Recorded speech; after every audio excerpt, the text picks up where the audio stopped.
Back inside Rogers Arena in Vancouver, where tonight the Ducks and Canucks meet for the second time this season, and for the first time, Ryan Kesler returns to where he spent his first 10 years in the NHL. He was a first-round draft pick of the Canucks back in 2003, and the faithful, with their first chance to show their appreciation for Kesler, a very short tribute to him here on the ice. And we go to the Anaheim bench for tonight's Honda Keys to the Game to Julie Stewart-Binks. Thanks, Johnny. Trent, the Canucks were 2 for 23 on their man advantage until they scored 2 power play goals last night.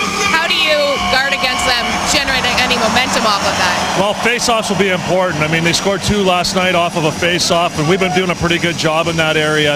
And then getting on them on their side of the red line, I think if we can disrupt them a little bit, it'll make it easier for us in our zone. Thanks, Trent. Back to you, Johnny. Thank you, Julie. Ducks 4th in the league in the face-off circle coming into tonight, and Vancouver on the other side of things 23rd in the league. So Anaheim controls the opening draw and puts it into the Vancouver zone. Another new referee tonight, Brian, Darcy Burchell, working alongside Dan O'Rourke. The linesmen are Andy McElman and Michel Cormier. Puck to the front of the Vancouver net. Eddie Lack, who hasn't played since he beat the Ducks 11 days ago, stabs it away with the goal stick. And that was Nate Thompson just throwing one into the crease. The Ducks are going to try and do a lot of that tonight. It's Silverberg from behind the net, and it comes right to Cogliano, who scores. Good work by Silverberg, who brought it all the way from behind the net, had his initial bid blocked, but stayed with it and just nudged it to the near side post. Cogliano was unchecked. Yeah, Cogliano gets away from Yannick Weber, and Weber can't tie him up, can't tie the stick up. But good traffic with Nate Thompson. You see Weber kind of spins, looks for the puck, and just as he does that, it squirts right between his feet to Andrew Cogliano, and from a pretty severe angle, Cogliano just snaps it home. No chance whatsoever for Eddie Lack. About a 1.5 feet in front of the goal line, Cogliano gives the Ducks the early lead. Well, that's a great sign, as Cogliano now has 2 goals in the last 3 games. He was a +1 in Calgary as well, and now Getzlaf is robbed by Lack as Anaheim just comes out firing. Yeah, great stop by Eddie Lack with the right leg pad. Getzlaf put that puck exactly where he wanted to put it.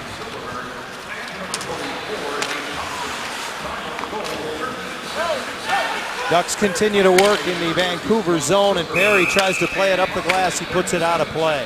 Well, Pat Maroon got the puck down low below the goal line and made a perfect pass right into the wheelhouse of Ryan Getzlaf, who was wide open. Getzlaf looked like Brett Hull there, didn't he? Went down on the one knee, ripped that shot. Eddie Lack just robbed him.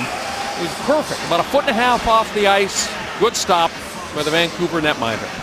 The goal, Cogliano's 3rd of the year from Silverberg and Thompson at the 37-second mark. And Vancouver wins a face-off, and back they come. It's Daniel Sedin cutting into the middle, and Anderson with his first save of the game. And the rebound tapped out of harm's way. Here's Kesler through the middle of the ice as Palmieri gets it to him. He serves it up, and Bolesky a little handcuffed by it. Unable to get the shot away, and we get a whistle as back at the other end we've got an injured Canuck player in the corner. It's Dan Hamhuis. It's Dan Hamhuis, and he is in some trouble. The referees allowed the play to continue because the Ducks got a scoring chance. Here's what happens to Hamhuis. Boy, happened right in front of the net. And he lost his balance and slid underneath his player, but it appeared I think he was hurt before he made contact with his teammate. He looked like he was in a lot of trouble. See if we can pick it up in the area right in front of the hash marks. This kind of right leg just kind of buckles on him, almost looked like he caught a rut, perhaps. Yeah. But boy, an awkward-looking play, and Hamhuis goes down, and he's in some kind of discomfort. Yeah, this does not look good. Hamhuis, of course, an Olympian last year for Team Canada. Something just seemed to give on that right leg. He can't put any weight on it. You can see as he makes his way over to the Canucks bench. And boy, what a loss this would be for Vancouver. Wow. You and I, we're going to get one more look at this. Look at the right skate of Hamhuis. He's the player trailing the play. Well, he hits his teammate's skate. He hit Daniel Sedin's skate with his skate, and that seemed to really throw him off, and from there it was just straight down into the corner. And as you said, Brian, absolutely no weight at all being put on that knee for Hamhuis. You know, he plays such a pivotal role. All their special teams, he eats up a lot of minutes. Last year, a +13 on the season, a +9 the season before that. So he's an ultra consistent player for them. A couple of years, you go back just a couple of years, he was their ice time leader as well. This is a guy they rely on in a lot of different situations, and it doesn't appear as if they'll be able to rely on him at all the rest of tonight. We'll get a report as one becomes available on Hamhuis, who goes down just a minute 27 into this one. Lucas Sbisa does draw back in tonight for Willie Desjardins' team, and they do have some health on the back line. It was a healthy scratch, Ryan Stanton, tonight for them, but that's for their next game, not for the rest of tonight. It would appear as if the Canucks are down to 5 blue liners. And here is the matchup that Bruce Boudreau was looking for. Ryan Kessler's line on the ice opposing the Sedins. And we heard a few boos as Kessler handled the puck, and we heard him in the pregame show say that maybe they'll boo me. If they do, that'll just rev the engine a little bit for me. We know he's a big game guy. We saw it in those back-to-back games against the Kings. This is a very big game for Ryan Kessler. Yeah, and he loves games like this. You can see it in his eyes when he comes to the rink. So no Hamhuis, what does that mean? For the Ducks, it means body contact now. For 5 defensemen for essentially an entire game, you want to hit as often as you can hit in the early going. Speaking of hits, Derek Dorsett gets one there on Ricard Raquel, and the Canucks able to keep the puck in the Anaheim zone. The Canucks played last night a 5-4 win at Edmonton while the Ducks were here in Vancouver waiting for them. Raquel able to nudge it ahead, but again, he runs into Derek Dorsett. And I should point out as well, Devontae Smith-Pelly draws back into the lineup tonight. And so there's that physical type of winger that Bruce Boudreau wants in on top of this Vancouver defense for the rest of this game if he can. We're seeing new defense pairings as well with Beauchemin back in the lineup. We just saw Stoner and Manson together. And Bruce Boudreau told us this morning now he has a dedicated defense pair with those two. And he's got a lot more dynamics with Beauchemin back with Hampus Lindholm. And tonight we're going to see Cam Fowler play with Sami Vatanen again. We've seen that a little bit on the back line before. And we certainly have a big offensive dynamic through those two. Ducks just trying to get it out of the zone. It's finally chopped up the wall and out by Silfverberg. And Brad Richardson retreats with it into the Vancouver zone. Yeah, that was a tough shift for Francois Beauchemin. He was chasing the puck a lot, and probably about a minute and 10-second shift for him. And he goes for a change, and the Canucks bring it right back in. Daniel Sedin's pass was denied, but he keeps it alive for Henrik in the corner. Give and go, that's what those two do, and it's a backhand bid by Henrik that didn't get to the net as it was blocked in front. Now Vatanen is out there with Lindholm as Beauchemin changed, but Hampus was unable to get off the ice. Now Vatanen intercepts in front as Daniel Sedin fanned on the pass. Getzlaf supports, and Silfverberg gets enough of it to clear the zone.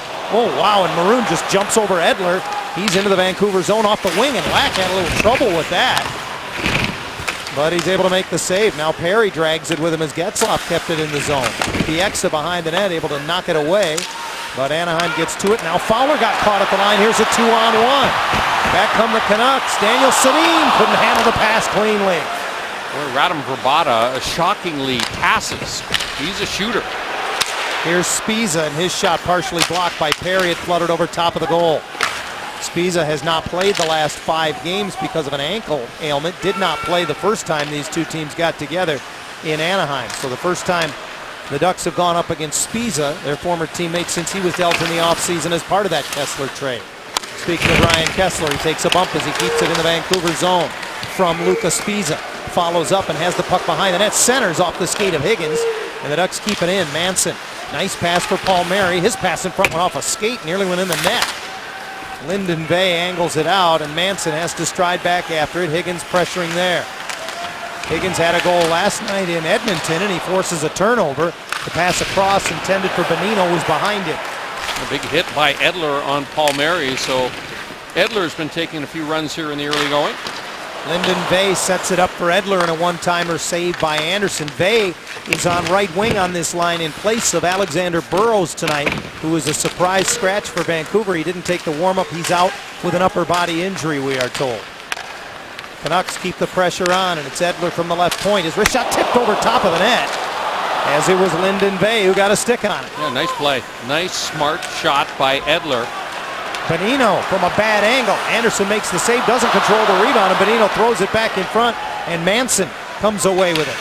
Tried to just nudge it into the Vancouver zone, didn't get it deep, but Anaheim will get changes. All of a sudden, the Canucks forced the Ducks into turning the puck over in the defensive zone, and some pretty good pressure. Extended scoring opportunities, and Bonino made a couple of nifty-looking passes down low. Let's go back to that 2-on-1, and I want you just to focus on Sami Vatanen in the middle of the ice. Puck squirts past Sam Fowler. But Vrbata's the puck carrier. He's a shooter. Look at Vatanen. He's aggressive with the stick. He's sending out almost like a dare to Vrbata to pass that puck. He did. It didn't work out. There's that deflected puck that was right over the crossbar. So the Canucks getting scoring chances, but not getting clean opportunities on Anderson. Lyndon Bay was a healthy scratch last night in Edmonton, the first time he's been out of the lineup this season. So Willie Desjardins trying to maybe get a little rise out of his second-year man, who had been off to a very good start. 9 points for Vey, the 6th leading scoring rookie in the NHL. Vey got about 18 games with the Los Angeles Kings a season ago. Emerson Edom now on this fourth line with Raquel, and Smith-Pelly dumps it in. Raquel gets a piece of it on the reversal, but the Canucks break out. Vancouver in their home blues, white numbers and green trim. The Ducks in their road whites, black numbers and orange trim. And Vancouver goes offside. It took only 37 seconds tonight at Rogers Arena. Third of the year for Andrew Cogliano, and so far it stands as the difference in the hockey game. It was a season of change, at least the offseason was, for the Vancouver Canucks. New head coach, Willie Desjardins behind the bench. Jim Benning came in as the GM, and boy, he was active right out of the gate. Bonino and Spiza, of course, acquired in the Kessler deal. They got Dorsett from the Rangers. Vey added. I think the big piece that he added was goaltender Ryan Miller, who has really been sensational for them. And Radim Vrbata just seems to be such a natural fit to play with Sedin. He's a goal scorer, and they are both terrific playmakers. Manson scales it up the glass and out as the Ducks try to get it back in the neutral zone. Nice work by Nate Thompson, the Anchorage native. Got it deep, and it's Eddie Lack who sends it back. Canucks are just 1-3 in the back end of back-to-backs. We mentioned they played last night, and it was Miller, who Brian was just talking about a moment ago, got his league-leading 12th win in that game. The goaltending numbers don't jump out at you for this team so far this season. They're in the bottom third of the league in goals against average. Miller's just winning, though. They're suspect on the blue line, and they'll become more suspect without Dan Hamhuis, of course. And, 900 save percentage. That's the one that grabs me when I look at Ryan Miller. Here's one in and out of the glove of Anderson. As a one bid there by Daniel Sedin turned away. Daniel Sedin had 3 assists last night in that 5-4 win up in Edmonton. And now we get a whistle and a penalty coming up against the Canucks. Pat Maroon was clipped with a high stick, and he's displaying the forensic evidence right now to the referee, trying to sell it as a double minor penalty. Let's see how much success our Movember correspondent Vancouver penalty number 8, 2 minutes, high stick. None. It's Chris Tanev wearing 8 for the Canucks. A little hook into the midsection of Maroon, and Maroon says that blade touched him in the mouth. Tanev will sit, and so an early opportunity here for the Ducks in the power play. And they're going to start with their second unit with Ryan Kessler as the centerman on that second unit. I mean, that's the other thing that the addition of Kessler gives you, the ability to win faceoffs in special team situations. The Ducks win this one, but can't keep it, unfortunately, inside the blue line. Well, as we documented the first time these teams got together, Kessler, amongst others, has had a huge impact on Anaheim's face-off fortunes. And he's also had a huge impact on the Canucks' face-off fortunes, as they've dropped to a bottom third team in the league after perennially being a top 10 team in the league. Now, it's not just one player, but certainly Kessler's absence from the Vancouver roster and his addition to the Anaheim roster has a lot to do with both of those. And there's a trickle-down effect. I mean, Nate Thompson also is a good centerman that was acquired during the offseason, and so that boosts the numbers. But I think because, Ryan Getzlaf does not have to take as many face-offs anymore against the opponents best face-off people. They're so worried about Kessler. Boy, another face-off win for Kessler. Oh, a break for the Ducks as Bonino broke his stick, but the Canucks able to clear the zone. So Bonino gets to the bench and gets a new stick. Still over a minute of power play time. Kessler can't field the pass at center cleanly. Fowler able to just slap it ahead. Bolesky across the line. Now drops it back and able to get there in time. Good hustle play by Lindholm. Got it over to Botten, and his shot got through, and Lack is on top of it. Well, the rebound was sitting there. Eddie Lack looked to me like he didn't realize where that puck was. Tried to just absorb the wrist shot from Botten. And watch the patience here of Botten. Just kind of waits until the player kind of drifts right past him. And that was Alex Edler. And then he snaps it into the goaltender. That was never covered. It was actually sitting in front of the right leg pad, but the referee is going to lose sight of this thing. Nick Bonino digs it out at the end here. I'm not exactly sure why he dug it out. He was able to get the whistle, but now Richardson and Getzlaf to oppose one another. Pair of 15s. Getzlaf will be tossed from the circle. Perry will step in. Yeah, he was tossed because Corey Perry encroached on the circle, so Pat Maroon comes in. Now it's Maroon instead, and the Canucks off the draw will be able to clear. Here's Richardson sweeping it across. Mathias into the Anaheim zone, drops it off. Edler's wrist shot is gloved off by Frederick Anderson. Once again this season, American Honda sponsors our 3-star leaderboard, and let's get an updated look at this. Sammy Botnan was one of the 3 stars in Calgary the other night. If you're the 1-star, you get 5 points. The 2-star gets 3, and the 1-star gets 1. So Botnan has moved to within a point of the 2 leaders, Getzlaf and Anderson, as we're now a quarter of the way. Does it seem like it? We're a quarter of the way through the season. It's going by fast, that's for sure. One-timer by Spiza off the draw, goes wide. Still on the power play are the Ducks for another 40 seconds, but Perry as far away from the Vancouver net as he can be right now.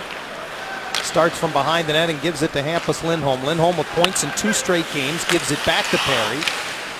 And then in comes Getzlaf to support. He'll whip it around, and Lindholm gets to the left point to cover. Behind the net, it's Getzlaf trying to protect the puck with his body, and he does.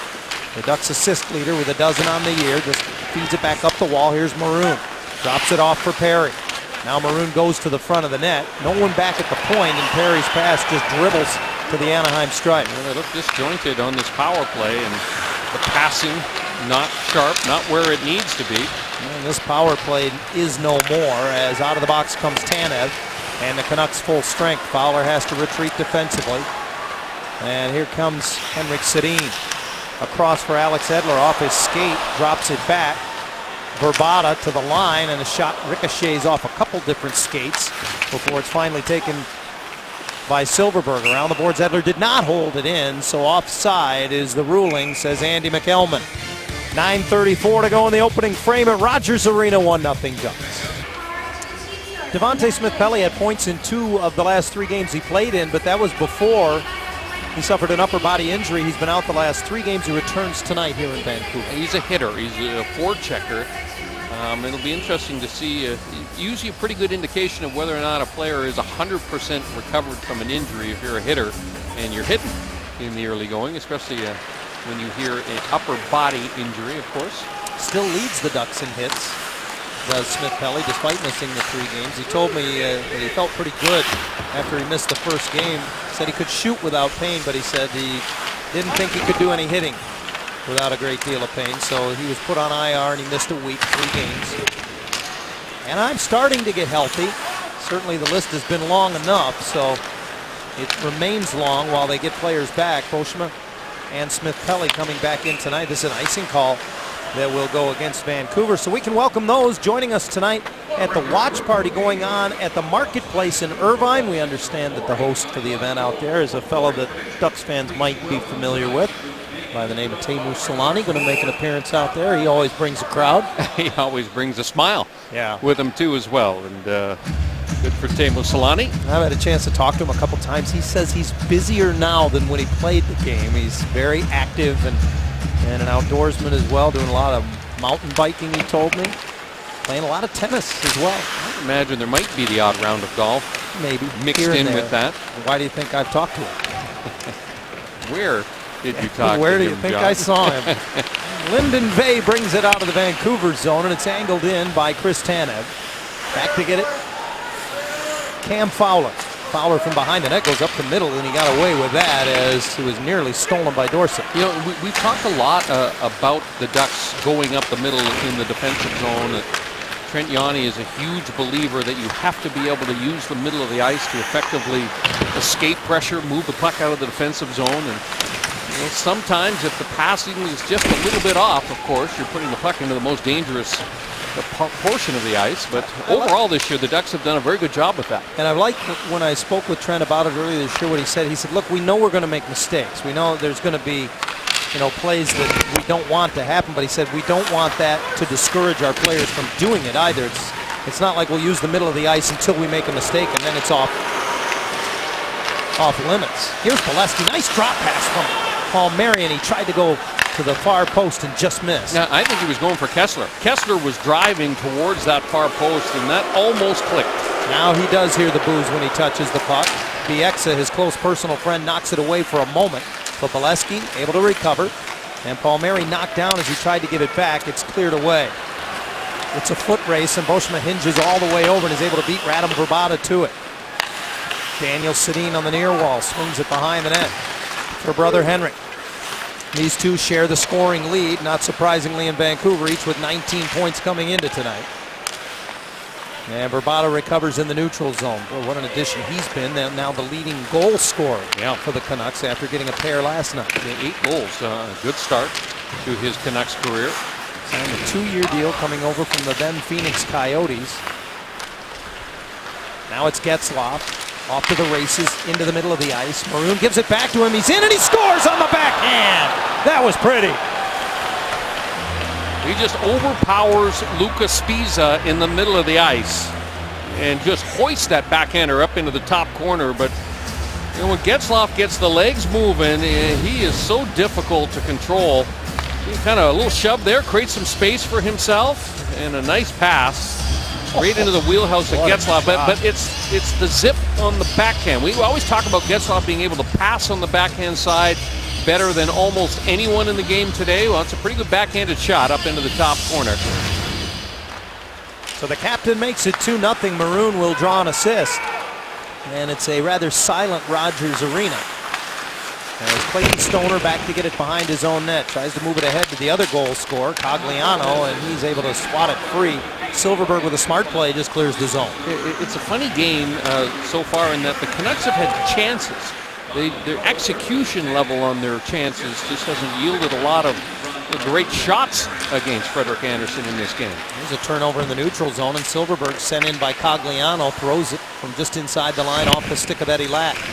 This is a Vancouver team that has been very good at finishing on their chances this season. 7th in the league in goal scoring. But much like the Calgary Flames, Brian, they've saved their best for the third period this season, and they're following script here in the early going. Yeah, but the third period might be tough for them tonight. Here's Edom. He goes around Spiza. Save made by Lack, who got the right pad out. Raquel back to the line, and Vatanen keeps it deep. Smith-Pelly on his backhand, keeps the cycle going. Emerson Edom trying to get away from Kevin Bieksa. Bieksa skates away with it, and he goes in front of his own net, and Spiza fumbles it. Fowler unable to get to it at the point. He's under pressure from Higgins, so he'll saucer it over on the backhand. Vatanen's pass off the skate of Smith-Pelly. And now it's Vancouver's turn to handle. 5.5 to go in the first, 2-0 Anaheim. Lyndon Vey shovels it ahead. Higgins tries to get it back. It filters through right to Anderson, who made the stick save. Bonino behind the net will feed it back to the point. Tanev shot tipped just wide. It was Higgins coming out of the corner who got a stick on it again. Bonino will pursue. Boschma lines him up. Feeds it all the way across to the near point. Edler whips it over. Tanev looks up. Shot partially blocked. Comes right to Bonino. And a right pad save by Anderson. Yeah, good shift again by the Canucks second line. And now they get a change. And they got the Ducks pinned up. Edler left point again for Tanev. He's got time and space. Tees it up. That one off a skate just wide. Edler hammers it. Right pad save again from Frederik Andersen. The Ducks flip it to the line. Edler gloved it down but couldn't keep it in, and Raquel pressures it back. Anaheim will not be able to get a full change here as the Canucks bring it right back in. Vrbata turns the corner. Tried to cut in on the backhand, and Anderson held the post. Daniel Sedin playing in his 999th game here tonight. Has it at the hash mark for Henrik behind the net. Raquel trying to stay with him. Fellow countryman feeds it back to the point. Now it's Bieksa. And his shot is blocked by Boschma, who's able to nudge it ahead. Bolesky is joined by Palmieri. Palmieri turns on the Jets, tries to toe drag it to the middle, and got it back, but missed Bolesky. That last shift, Ricard Raquel got trapped on the ice, John. He was out there for about 1 minute and 20, and there was not much gas left in the tank. And, when players lose their energy and they're defending, they just try and hold their position, stay inside of the attacking team, and hope someone else on the ice can get a clear. Palmieri gets a good hit on the back check on Dorsett, who from his keister looked up at the referee and didn't see an arm up, so he jumps back up and joins the play. Dorsett leads the Canucks in hits and penalty minutes, but he was on the receiving end that time. Talking with Bruce Boudreau this morning, and he told us, Brian, what a different, dynamic Kyle Palmieri brings to this line. He says he has liked what number 21 has done, and he has to like that hit there. It comes on the heels of Ryan Getzlaf's goal that makes it 2-0, a pretty little backhander.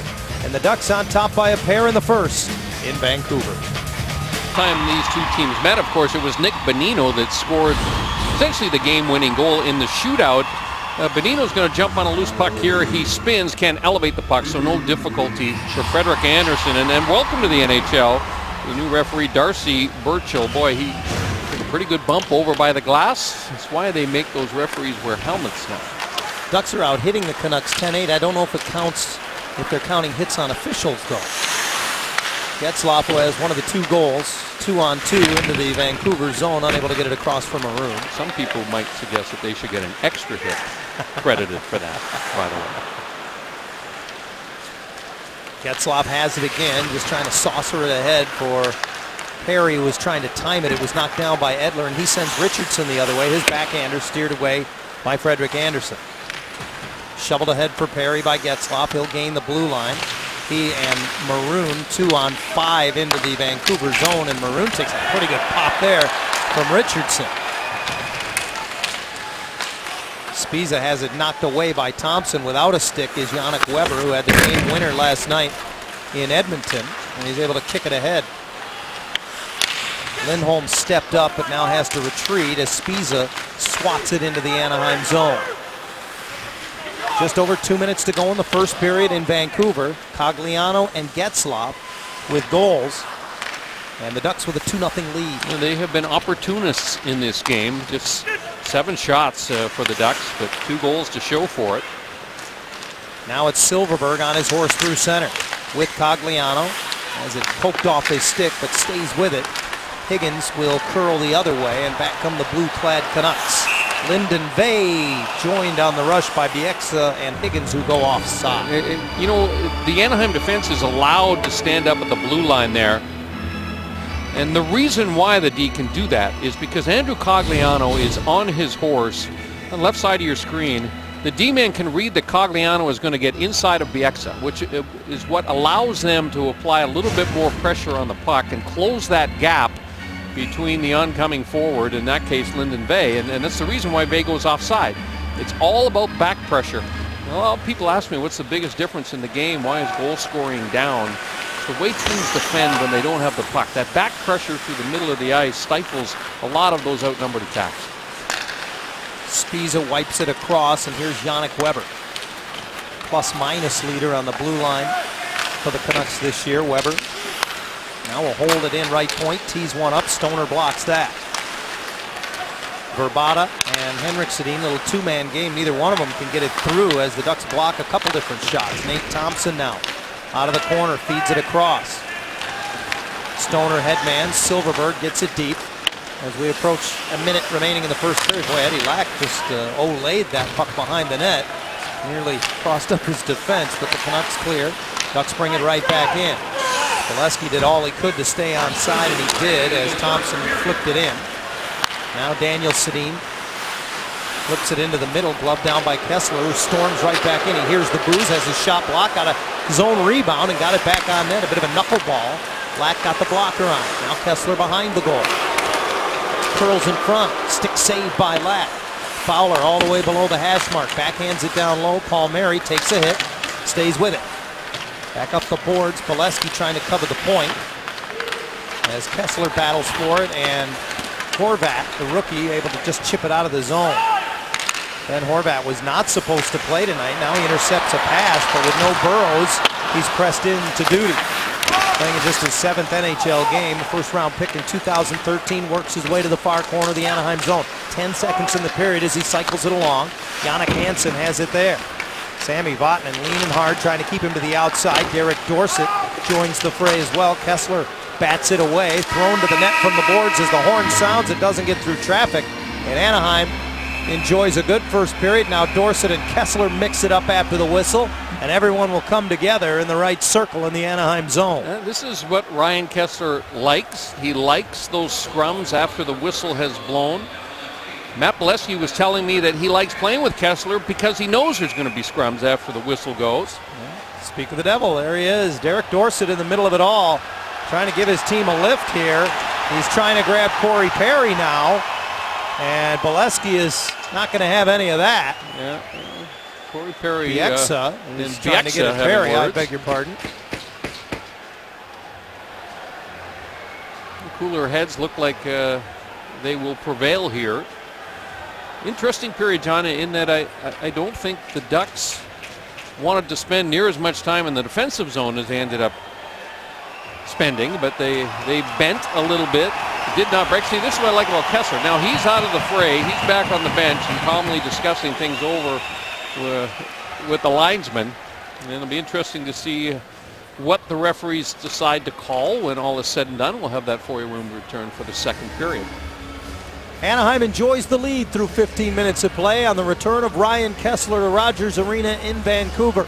2-0 is our score. Andrew Cogliano got things started very early, just 37 seconds into the opening period. It was just a couple of ticks after Kessler was done waving to the crowd. Then the captain, Ryan Getzlaf, would pot his 6th of the season on a highlight film backhander. And the Ducks by a pair after one. Anaheim leading in Vancouver by a count of 2-0 after one period of play at Rogers Arena, in what the Ducks hope is a triumphant return for their teammate Ryan Kessler. And this is how his evening has gone so far. A few hours ago, early on, coming into Rogers Arena with a few of his teammates, and then just getting ready for what was a little bit of a celebration, at least during warm-up and prior to puck drop. But after that, he just became an opponent. He almost got a goal there on that little redirect in front of the goaltender Lack. That's when he knocked down Alexander Edler, and see the exchanges of cross-checks with Dorsett at the end of the period. And for that last little cross-check, Ryan Kessler was given a 2-minute minor penalty. So unfortunately, the involvement in the scrum after the whistle this time is going to cost the Ducks a shorthanded opportunity. The Canucks, as you mentioned, John, get a couple of power play goals last night. And the power play has at times carried them this season. And perhaps that's why Bruce Boudreau does not look very pleased over on the Anaheim bench. Yeah, they're down a little bit since these teams last got together 12 days ago. They're just a shade under 20%. They were 0 for 3 against Anaheim back at Honda Center on the 9th of November. But as you mentioned, Brian, it'll be a fresh sheet of ice, which is always an advantage for a power play to work with to begin the second period. Radim Vrbata, the most dangerous power play performer for the Canucks. 4 power play goals already for him this season. Alex Edler will be the straw that stirs the drink back at the blue line as well. We'll watch for that as this second period gets underway. Ducks 6-2-2 on the road this season, including the shootout loss in Calgary on Tuesday. Let's go to the Anaheim bench. Julie Stewart-Binks standing by with Ducks assistant coach Brad Lauer. Thanks so much, Johnny. Brad, the Canucks top line of Daniel Sedin, Henrik Sedin, and Radim Vrbata had 7 points last night, 53 so far in the year. How do you guys continue to disrupt their chemistry? Well, I think you just got to stay tight with them. Check them tight. Whenever they get the puck, you got to make sure you get on them right away. And then we got to make sure offensively we get pucks in deep on them, make them play the fence. Thanks, Brad. Good luck this second. Thank you. Johnny, back to you. Thank you, Julie. The period will begin with the Sedin twins on the ice along with Zach Kassian. And that's how they'll go with the power play. And with Kassian out there, his role, he's the front net guy. He'll get to the top of the goal crease and not only screen the goaltender. Part of his responsibility is to distract the Anaheim defense, try and tie up those sticks, which allows the Sedins then to make cross-ice passes. I kind of miss the green guys next to the penalty box. Yeah. Remember them here in Vancouver back in the heyday? They used to have all kinds of antics for the visiting penalty box. Ryan Kessler is there, but he's for the most part being left alone as the second period begins. And the Canucks with the extra man. Daniel Sedin sweeps it around. And to the point, it's Yannick Weber. Gets it back from Vrbata. 4 forwards on the ice right now, and it's Weber, the lone defenseman, who has his bid blocked by Getzlaf. Quickly moved around by Henrik. Daniel with his back to the play on the hash mark. Give and go between the Sedin twins. Boy, alone in the slot with all day was Kassian, and he didn't realize he had so much time, and he hoisted it over top of the net. Good puck battle there by the Ducks. Getzlaf taps it back. Lindholm ices it and changes for the shorthanded unit. A good puck movement, and you see the difference that it makes with a fresh sheet of ice. It allows you to move the puck away from pressure, and the Canucks do that very, very well. Just kind of zip it around the boards whenever they get into situations where they can't make direct passes. Good work by Cogliano as he was hounding the puck all the way back in the Vancouver zone, and precious time on the penalty clock winding down. Manson digs it off the corner boards, goes right up the middle of the ice and right on goal with it, down to 40 seconds in the Kessler penalty. And that's an example of a defenseman, a right-handed shooting defenseman, being able to go into the corner, pull the puck off the boards and get it clear. Chris Higgins circles the net. Bieksa slides it over. Edler's pass blocked by Emerson Edom. Edom actually played for Willie Desjardins at Medicine Hat in his junior days. Desjardins very familiar with him. Bieksa now walks the line and gives it back to Higgins. Higgins through traffic, and it's knocked away. Again, the right-hand shot of Manson trickles the puck all the way down. It was a key block for the Ducks. The Canucks had numbers right on the doorstep. Lyndon Bay was down there in front of Frederik Andersen. And if that puck does get through to the top of the crease, it would have been a point-blank chance.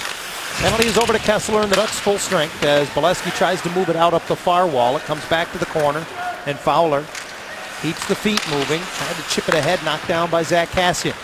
Behind the net, Sean Mathias, he trips over the stick of Manson, who loses it in the fray.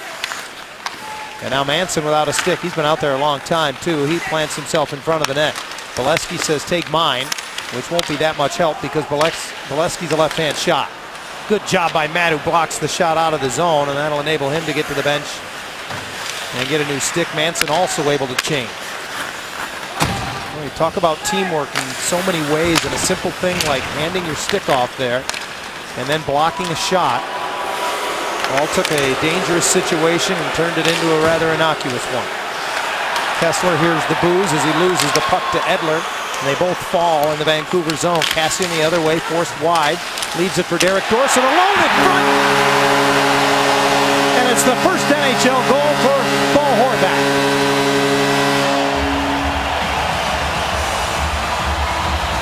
That puck goes down into the corner, and you could see Anaheim defensively getting what coaches call puck focused. Everybody looking at the puck and nobody really watching the back door. The Canucks have numbers. I mean, that is a 4-on-2 rush, and eventually Horvat sneaks down, and he is just absolutely wide open as he accepts his pass.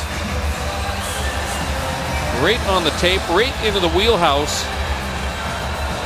For Horvat, all in one motion, he just rips it past Frederik Andersen, and the Canucks, all of a sudden, right back in this game. A great moment for the youngster Horvat. Well, that's going to bring a smile to Willie Desjardins' face, Brian. His fourth line producing a goal. They've been having a lot of trouble, as you pointed out, getting not only production, but just plus minutes from their bottom six forwards. Yeah, their bottom six forwards are combined going into tonight's game a minus 35, and then there was their third line that was on the ice for both Duck goals in the opening period.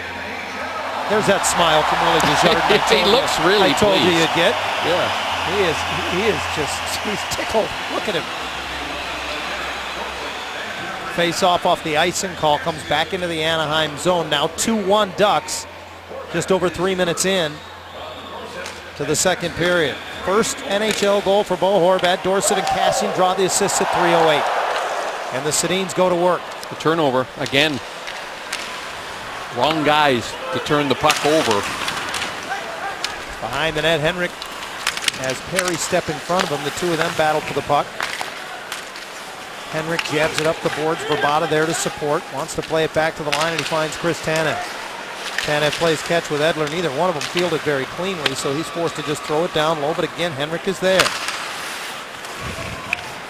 Swinging at it with the glove. Perry unable to make contact, and now Daniel behind the net. Where they can make passes in such small, short quarters, and they're good passes. The two of them about 6 feet apart, with all kinds of traffic, and yet able to put it on one another's stick. And they take hits to make plays. Yep. I mean, they've always been known as players that, if you were physical with them, it doesn't seem to bother them. They never change their expression or react. Talking about Willie Desjardins' smile, I'm not sure I've seen a whole lot of grinning from the Sedin twins in 14 years. Silverberg got a stick on it. It was knocked down, not by a high stick, so Boschman gets chased. The Ducks a little bottled up in their own zone here. Linden Bay pounces on a loose puck. To the front of the net goes Higgins.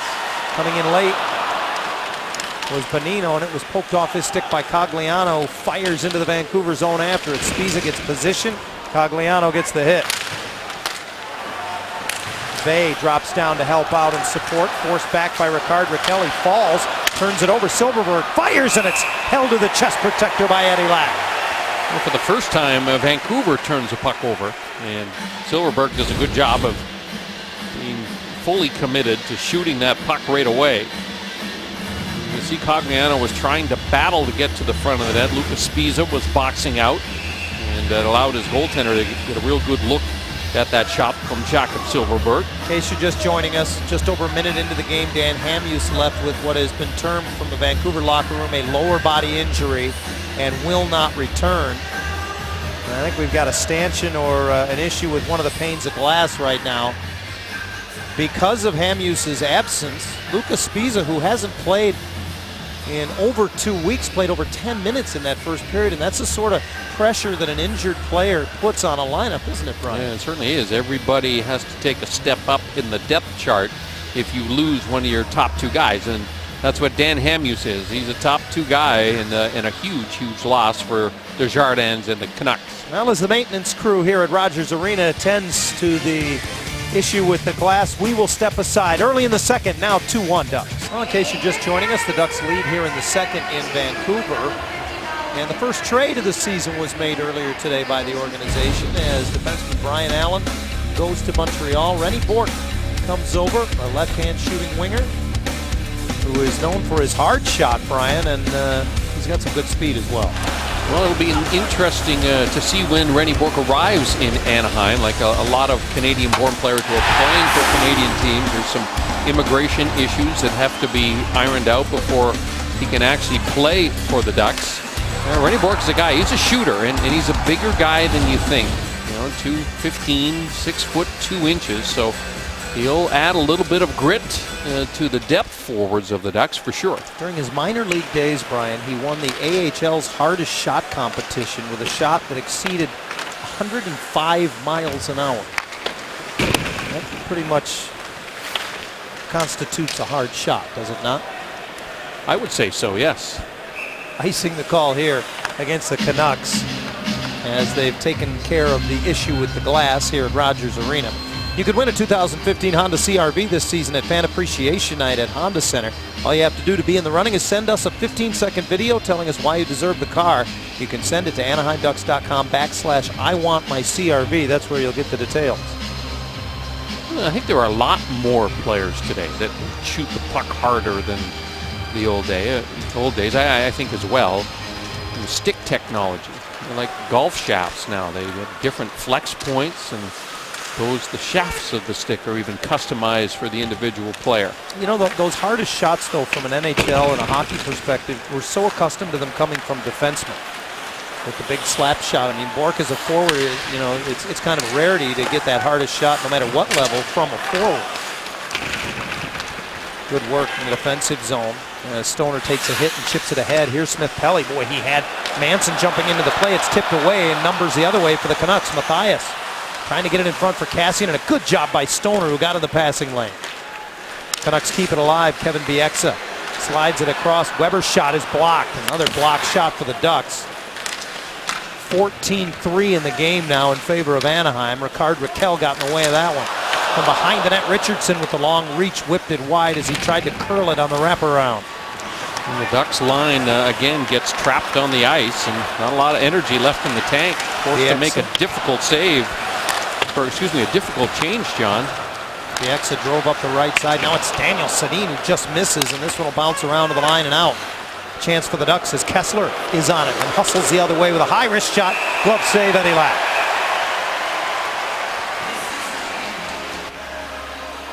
Well, one of the things that becomes difficult, of course, in the second period is once you pass that 30-35 seconds of a shift, and then all of a sudden you're trapped in the defensive zone, you're just kind of bending and not breaking, trying to stay inside, but you're giving up shots. Hopefully there are more of the perimeter variety. But it's happened a couple of times already in this second period where Anaheim just hasn't had the energy to get the puck out. Kessler wins the faceoff, centered, and it goes off the leg of Jannik Hansen, who then sprints out of the zone. The Ducks will fire it right back in. Lack moves it away, now in his second NHL season. Lack spent 3 years in the Swedish Elite League before coming over to play in North America. Fowler stumbles as he's pursued by Horvat, and around it comes to Kessler. He chips it ahead, and Palmieri loses his balance as he brings it out of the zone. Hansen battles it just inside the stripe. Palmieri pins him to the wall. Horvat with a quick stick knocks it away from Botman. Chipped along, Dorsett flops it in front of the net, gloved away by Palmieri, who will follow up.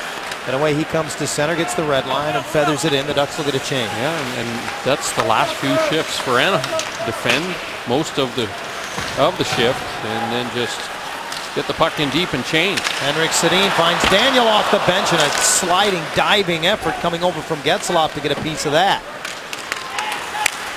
From behind the net, Lindholm does a good job to protect the puck. This won't go far enough for icing, forcing a foot race, and Bieksa able to beat Getzlaf to it.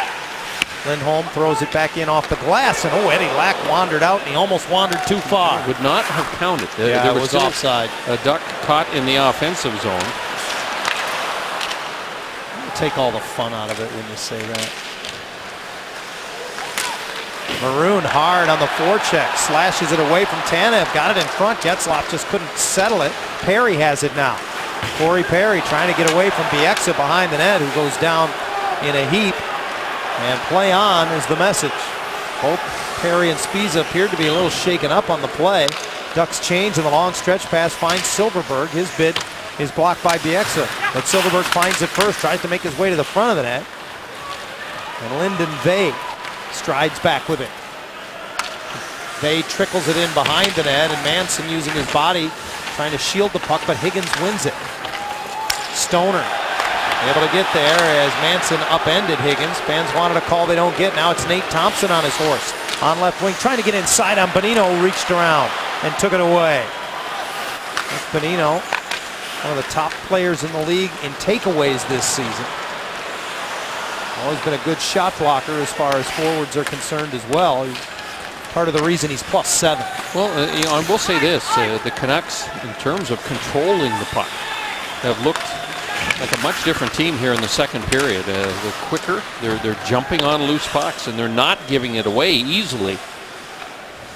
Shots are 12-11 in favor of Vancouver as we approach the halfway mark of the hockey game at Rogers Arena.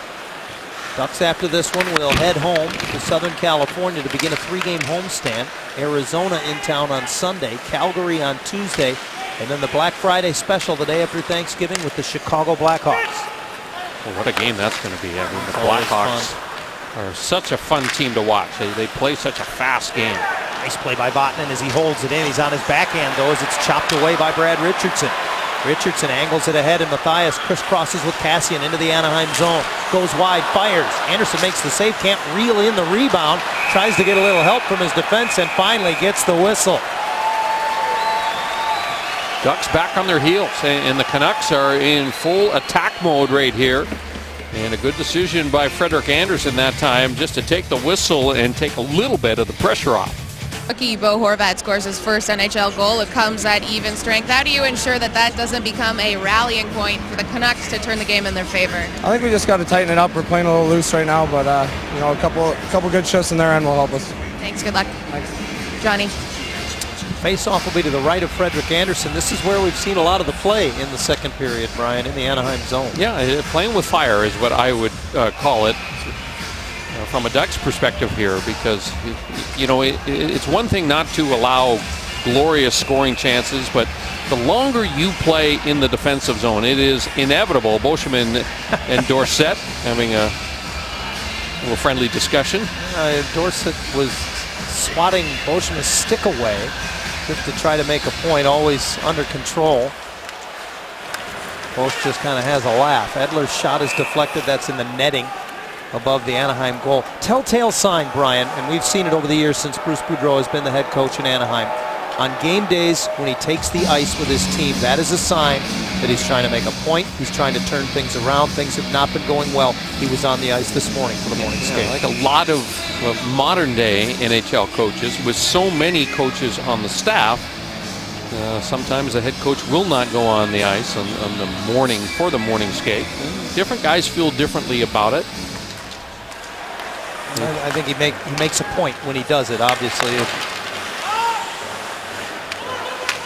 At times, players are given the option on game days, as you mentioned, Brian, that was somewhat of an unscheduled day off for a number of the Ducks on Wednesday. Some players did skate, but the majority did not. So I think the message was sent by Bruce when he put the skates on this morning. And the message right now has to be, we need to get some pressure on me. Another penalty coming up here against the Ducks. I did not see the call. Dorsett certainly stirring the pot during his time on the ice. And the extra man on now, as it's Tanev who will drive through the middle of the ice. He hands it off to trailer Daniel Sedina. Saved by Andersen. Fat rebound. Comes back across. Tanev just couldn't pull the trigger as Andersen tried to seal it off. Edler. One-timer score. Jannik Hansen.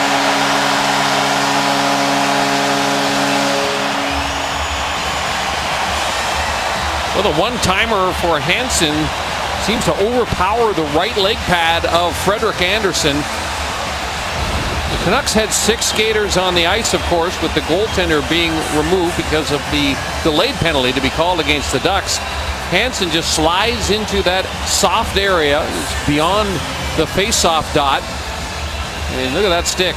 It is cocked and ready to unload, and he just rips it short side for goal number 5 on the season. But this is almost predictable, John, given the way that this game has kind of gone here in the second period, territorially dominated by Vancouver. Hansen scored short-handed last night in Edmonton. Tonight, it'll be ruled an even strength goal from Edler and Tanev on a delayed penalty coming up. And Bieksa throws it the length of the ice on net. Andersen steers it to the corner. Vrbata rims it around. So now the Canucks have gotten goals. Oh, here's all alone in front. Vrbata set up by Daniel Sedin. I was just about to say they've gotten goals from Horvat and Hansen, third and fourth line players. Now their first line strikes. Boy, this just feels like Calgary all over again. The third period against the Flames was spent in the Anaheim zone. And Vrbata with those quick hands, boy, he's so fast. That's almost not a fair fight down low when he has this much time. And he pulls it to the backhand and slips it in. And I think Bruce Boudreau may have called a timeout here. Team leading 9th of the year for Radim Vrbata. And it's not a timeout to rest his players, it's a timeout to peel some paint. You got to move your feet in this game. Whether you're defending or attacking, you have to move your feet, and I don't think the Ducks have been moving them at the level certainly their coach would require for them, because Vancouver is just winning the puck battles. They're controlling it along the boards, and completely understand the head coach is a little upset right now with his charges. Well, you say it feels like deja vu. It's because it's exactly the same as Calgary. A 2-0 lead evaporates and is now a 3-2 deficit for Anaheim, as was the case Tuesday in Calgary before they salvaged a point in what was a shootout loss to the Flames. Getzlaf back in his own zone, has to hit the brakes. Lyndon Bay falls down, but his pass up the middle goes right off the leg of Higgins, and then centering pass swatted away by Stoner. Perry can't get the handle, and again Higgins keeps it in. The turnovers have cost the Ducks in this game. Lyndon Bay throws it in front. Ducks are getting to pucks, but they're just knocking them away. They're not making plays. Back to the point. Edler leans into one. That's wide. They did not miss by much. Bay gets it from Tanev, and behind the net it's Higgins once more. Chris Higgins out of Yale University. Give and go with Vey. Back to Vey. He's got a little space. Tries to make a pass, and it trickles just wide of the far post. He was looking for Bonino. Manson ties up Bonino. This is not what Bruce Boudreau was looking for coming off the timeout on the very first shift. Well, but I'm watching as Clayton Stoner handles the puck, John, and he starts moving it up the ice. I'm looking at the other 4 Duck players on the ice, and they're not moving. As a result, they're not making themselves available to get the puck. And now with the icing, there's that blast by Edler that just misses the short side, and then Lyndon Bay's just going to throw this towards the net. It deflects off of Josh Manson and skitters right across the goal crease. So got check time here for the Ducks, who have had a little trouble getting the engine going here in the second period. Well, now I thought they were going to throw Getzlaf from the circle. Andy McElman lets him stay. And Henrik Sedin to oppose him in the ring to the left of Frederik Andersen. It's a face-off win for the Canucks. Bieksa curls it back. Daniel Sedin got it to Vrbata. Boy, he tried to make one more little touch pass. Vrbata had more time and space than I think he realized. Perry rockets it in, enabling a line change for the Ducks. And Vrbata able to just flutter it ahead. The return pass deflects back to Weber, who misses the mark because of the stick of Lindholm. Hampus tries to rim it around the boards. That's knocked down. Emerson Edom can't get to it. Weber from the dot, and Anderson hangs on to that. You get the sense that Vancouver really smells blood here because they've cranked it up in this second period. Their defense has been incredibly active, especially in the offensive zone, winning battles along the wall and keeping pucks in deep. And you know, I said I use the example of a tired team, how when you're tired in the defensive zone, you just focus on staying inside of your check and maintaining your position. But at some point, against world-class players, you have to put pressure on the puck. You can't let them spend that much time there. Here's Bolesky. He has Kessler driving the center lane, but his shot is blocked, and a delayed penalty coming up to the Canucks now. Kessler from behind the net will angle it back to the point, and Lindholm couldn't get there, so he retreats all the way back into the Anaheim zone. Anderson is on the bench, the 6th attacker on as Kessler circles back. His pass ahead to Getzlaf, tried to touch it for Perry, but he couldn't keep control. The Canucks touch up. Anaheim will have the extra man when we come back. They could use it. Now down 3-2 in Vancouver. In the game, Zach Kassian sits in the penalty box. It's a holding penalty against him.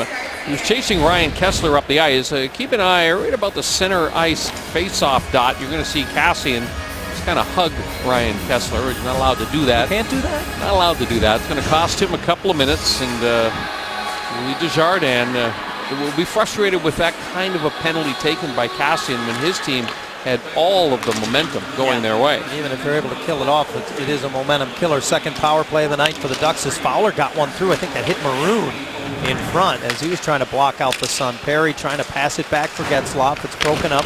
Bonino up the boards. Fowler trying to kick it ahead, but Higgins intercepts and ices. Anderson stretches it ahead, and Perry denied at the blue line. Well, I've said with Freddie Anderson sometimes I know about exactly what you're going to say. Well, I was going to say, you know, head manning the puck, you don't necessarily want your goaltender to do that when you're on the power play, except in the second period, where you can catch the other team because it is such a long change to get to your bench. That didn't work out, but it almost did. Still over a minute of power play time remaining as Maroon feathers it to the corner. Getzlaf wins the race and hooks it back for Sammy Botnick. Maroon down low. Sharp pass to Getzlaf. Very patient as always with it, back for Vatanen, and he loses the handle at the blue line. The Ducks are offside. And that's the difference between a power play in the opening minute of the period and one in the last 5 minutes of a period, where the snow starts to build up on the ice and the puck doesn't always sit flat. The puck just spun up and popped right over the stick of Vatanen, and too bad, because the Ducks looked like they were set up to get a pretty good scoring chance. Kessler out with Bolesky and Palmieri. Palmieri had the power play goal in Calgary on Tuesday. And Bruce Boudreau pointed out this morning, Brian, Palmieri did not have any points on the power play last season, so it was definitely music to his ears to hear that Palmieri was able to score on the power play, and that was the big tying goal in the third period, as you'll recall, against the Flames. And it's all about opportunity, because with Teemu Selanne in the lineup, Kyle Palmieri was deeper down in the depth chart, didn't get a lot of those power play chances last season, and with the retirement of Teemu, it affords Kyle Palmieri a huge opportunity to really, I mean, when you look at the numbers, it's impressive, John, as you mentioned, without a power play goal, he had 14 regular strength goals last season for the Ducks. He's out there with Bolesky and and Kessler for 26 more seconds of power play time here as the Ducks win the faceoff. Fowler gets space up the wing, and he'll put it on the glass and in. Edler trying to drag it away, but the Ducks recover. Vatanen puts it into the skates of Kessler. He's converged upon, and Vancouver able to clear. Fowler doesn't want to retreat too far. Only 5 seconds left in the power play. Kessler throws it in. Around it comes, and Palmieri drags it with him, trying to protect it from Tanev. The penalty is over to Kassian, and the Canucks now 2 for 2 on the kill tonight. Up the boards it comes to Kassian, and he chips it into the middle. Higgins with Richardson into the Anaheim zone. Higgins takes the shot, just missed. Spiza up the far boards to keep it in. Kessler chipped it to Palmieri, who sand wedges it back. It won't go far enough for icing, as Weber is back to move it for Daniel Sedin. This one bounces away for Henrik, as Lindholm just couldn't get the handle on it. Now Henrik has it taken away, and upright wing, it's Silverberg, joined by Cogliano, who goes hard to the net. Instead, it's a wrist shot by Silverberg to the far side of the net, and that's gloved off by Eddie Lack. Yeah, one of those opportunities where you hope the forward shoots it far post low, because you have Andrew Cogliano just screaming down the middle of the ice. Unfortunately for Jakob Silverberg, I don't know if he was aware that Cogliano was there, but those, as a goaltender, you love those shots coming in. You know, it's about 2.5, 3 feet off the ice, and you're catching glove sides. Going wide. You're getting a whistle. You're stopping the play at that point. Canucks lead 3-2, 3:10 to go, second period. Ducks had 2 in the first. The Canucks have gotten all 3 here in the second. Bonino stumbles at the line, loses the puck. A quick little pass by Beauchemin comes all the way back to Eddie Lack, who hoists it to center ice. Lobbed up the boards by Lindholm. He didn't get it by Lyndon Bay. Now he has to turn and chase as it's dumped behind him. Francois Beauchemin moves it ahead. Now Cogliano looks, flips it in, and the Ducks will change. Silverberg stays out on the forecheck. Now he'll go to the bench to finish the change. Emerson Edom follows up. Biesca back to center. Former Bowling Green Falcon rolls it in wide of the Anaheim goal. Derek Dorsett, now this third NHL team, gives chase. The Ducks clear to the line, but not out. Hansen, whose goal tied the game, puts it behind the net, trying to stuff it on the wraparound and then chopping it away. Was Dorsett. Boy, you got to give Derek Dorsett credit. He does everything hard. Smith-Pelly moves it for Edom, who steps in front, fires, and hugging the near side post is Eddie Lack. No problem for Eddie Lack, as Emerson Edom is just trying to drag this puck out in front of the goal line and improve his shooting angle. But the Canucks do a pretty good job of recovering. You can see Jannik Hansen comes all the way across and gets his body down on the ice. And that makes life a little bit easier for the goaltender too. When you see that guy slide along the ice in front of you, there's only one way that the shooter can get the puck through, and that's to shoot high. And the Canucks sorted that one out pretty well, because Clayton Stoner tried to sneak down. There were no passing options for Emerson Edom, no one at the far post. Tanev lifts it back into the Anaheim zone as the game clock winds to $1:45 to go in the second. Kassian breaks up the pass behind the net for Matthias. Big Sean Matthias curls it in front. Broken up by Vatanen, tries to skate away with it. Instead, the Ducks will break out as Fowler jumps into the rush. Maroon across the blue line, chips it deep and pursues it. Jumps around Tanev, who gives him a rough ride. Still keeps it in his skates and kicks it back. Perry from behind the net. Again for Maroon. Tried to tap it back to Getzlaf, but didn't get anything on it. And Tanev will lead it across. Good pressure from Beauchemin, who stepped up and knocked down the clearing pass. Now he's below the goal line. Chips it along for Perry. Getzlaf at the near hash mark. Ever patient. Protects the puck. Down low for Perry. Perry just spins it right back into the blue paint. That was knocked away by Lack. Lindholm held it in and whipped it wide on the short side. Now under a minute to go in the period. Maroon has it knocked away by Tanev. Getzlaf gets it in front. Here's Beauchemin with a bid. Knocked down and then reeled in by Eddie Lack. Yeah, best opportunity in a long, long time for the Ducks. Francois Beauchemin, who was kind of weaving in and out in the offensive zone, was able to get to this puck, spin. Lack makes a good positional save. It was very Scott Niedermayer-esque shift for Francois Beauchemin there. He was deep. He was below the goal line. He was behind the net. He was you get the sense that he was taking it on his shoulders, John, because they have not had much going on here offensively in this period. Kessler wins the draw. Bolesky's shot doesn't get through. And it's cleared by Richardson. Another face-off win for Ryan Kessler that leads directly to a scoring chance. Lindholm with a pass into the middle. Palmieri battles it ahead, and now it's flipped in by Bolesky.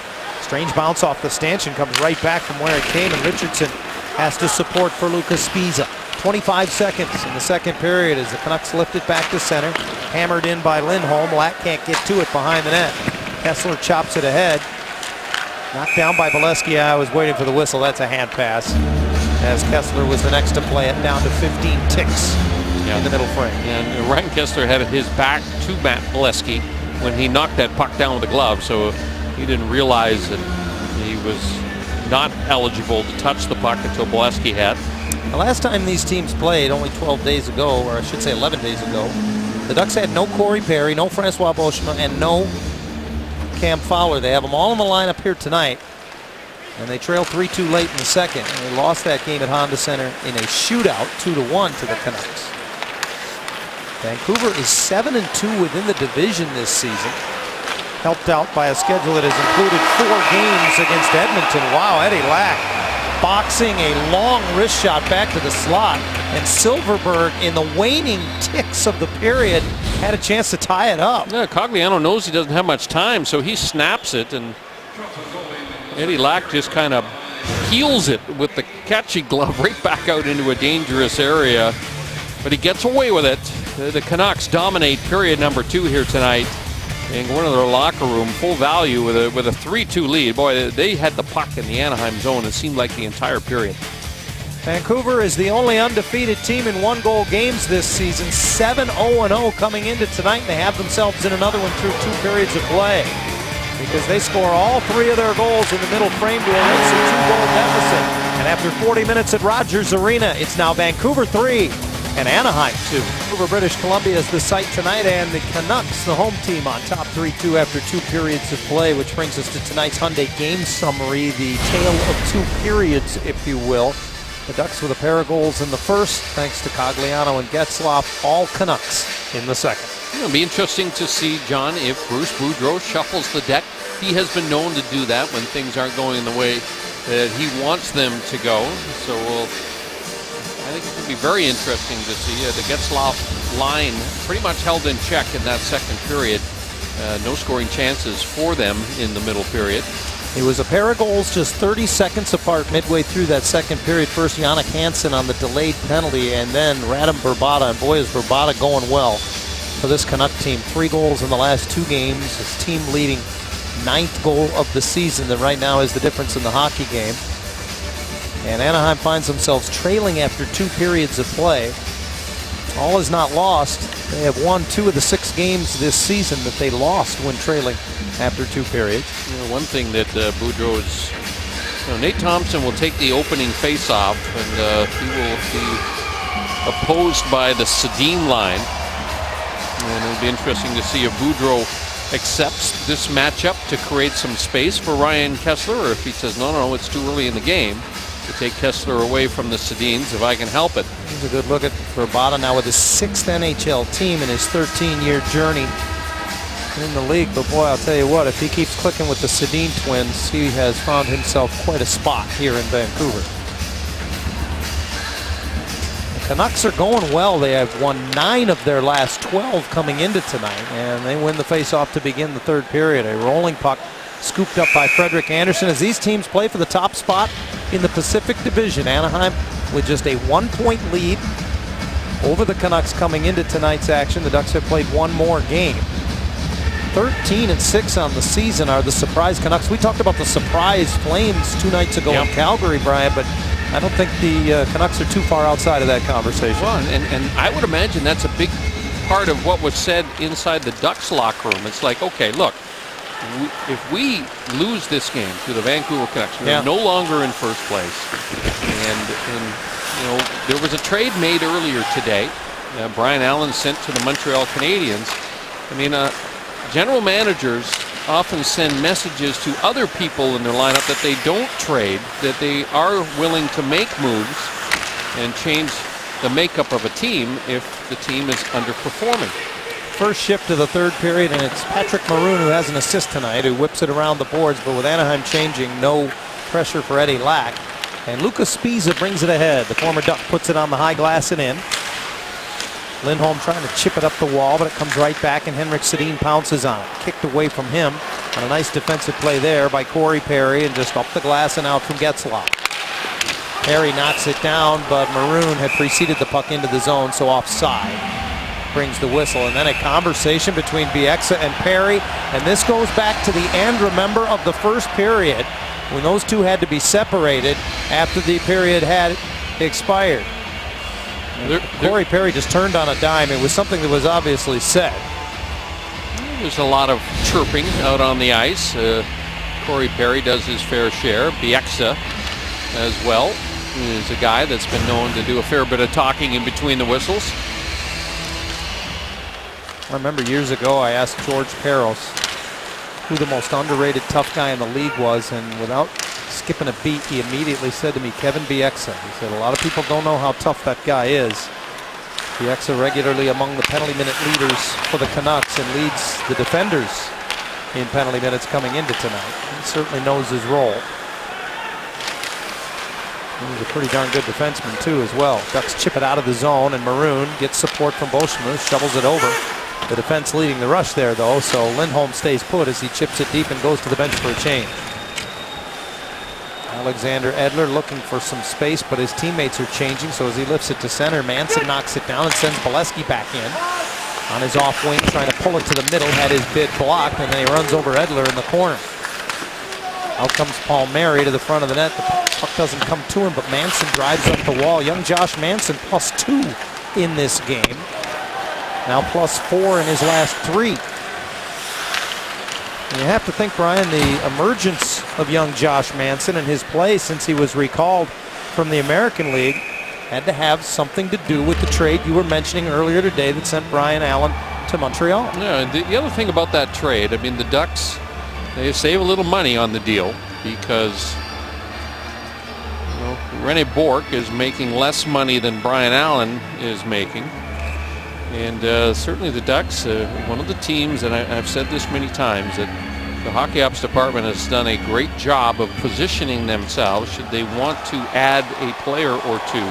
They've got the cap room to do it. There's not a lot of teams that are in the kind of position the Ducks are in terms of the salary cap. Kesler tried to come from behind the net with it and had it chopped away from him. Bieksa will go back after it as there's no icing call. Just over 2.5 minutes gone in the third period in Vancouver. The Canucks on top by a count of 3-2. A diagonal dump to the near corner and a straight bounce out. Dorsett nearly got to it first. Hansen is bumped by Kesler, and that leaves the puck for Bolesky, who gets center red and banks it into the Vancouver zone. Weber looks over his shoulder and goes up ice with it. Oh, wow.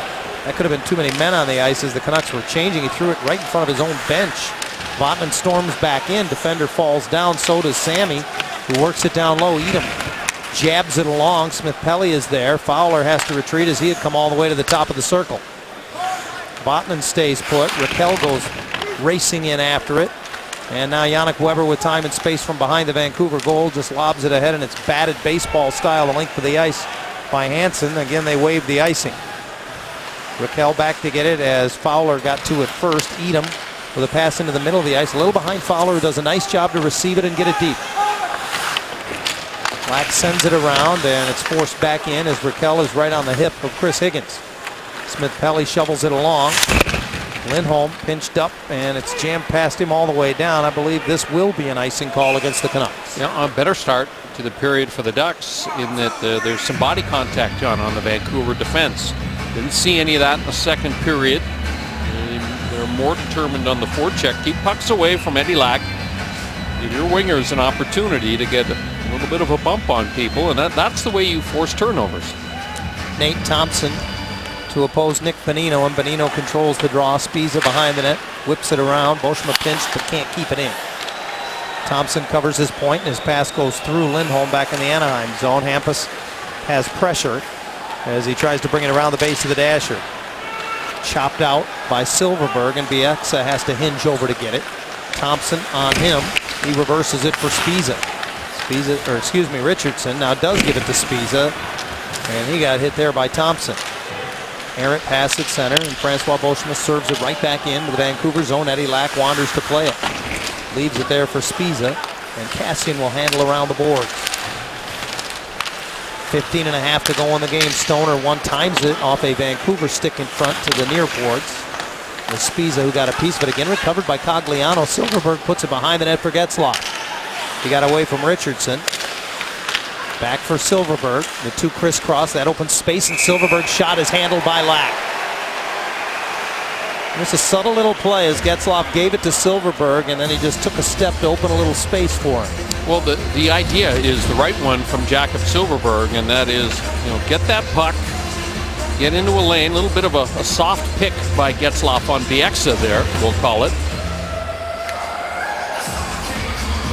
Getzlaf stays out. He'll take the draw in the circle to the right of Lack. Henrik Sedin to oppose him. And it comes to Daniel right between the circles. He'll lob it out. And it's gloved back in neutral ice.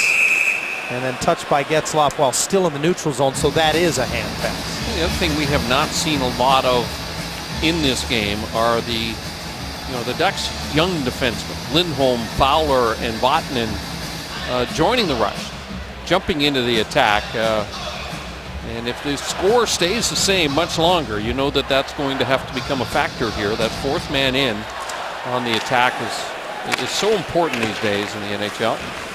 Well, tonight's an opportunity for Willie Desjardins. He was asked after the win last night in Edmonton that coaches don't like 5-4 victories because they're too wide open for him. His response was, we just didn't like the fact that we gave up as many chances as we did. So now with his team having a one-goal lead, they have a chance to protect it as Vatanen gets it through, and Maroon got to the rebound but couldn't get it back on net.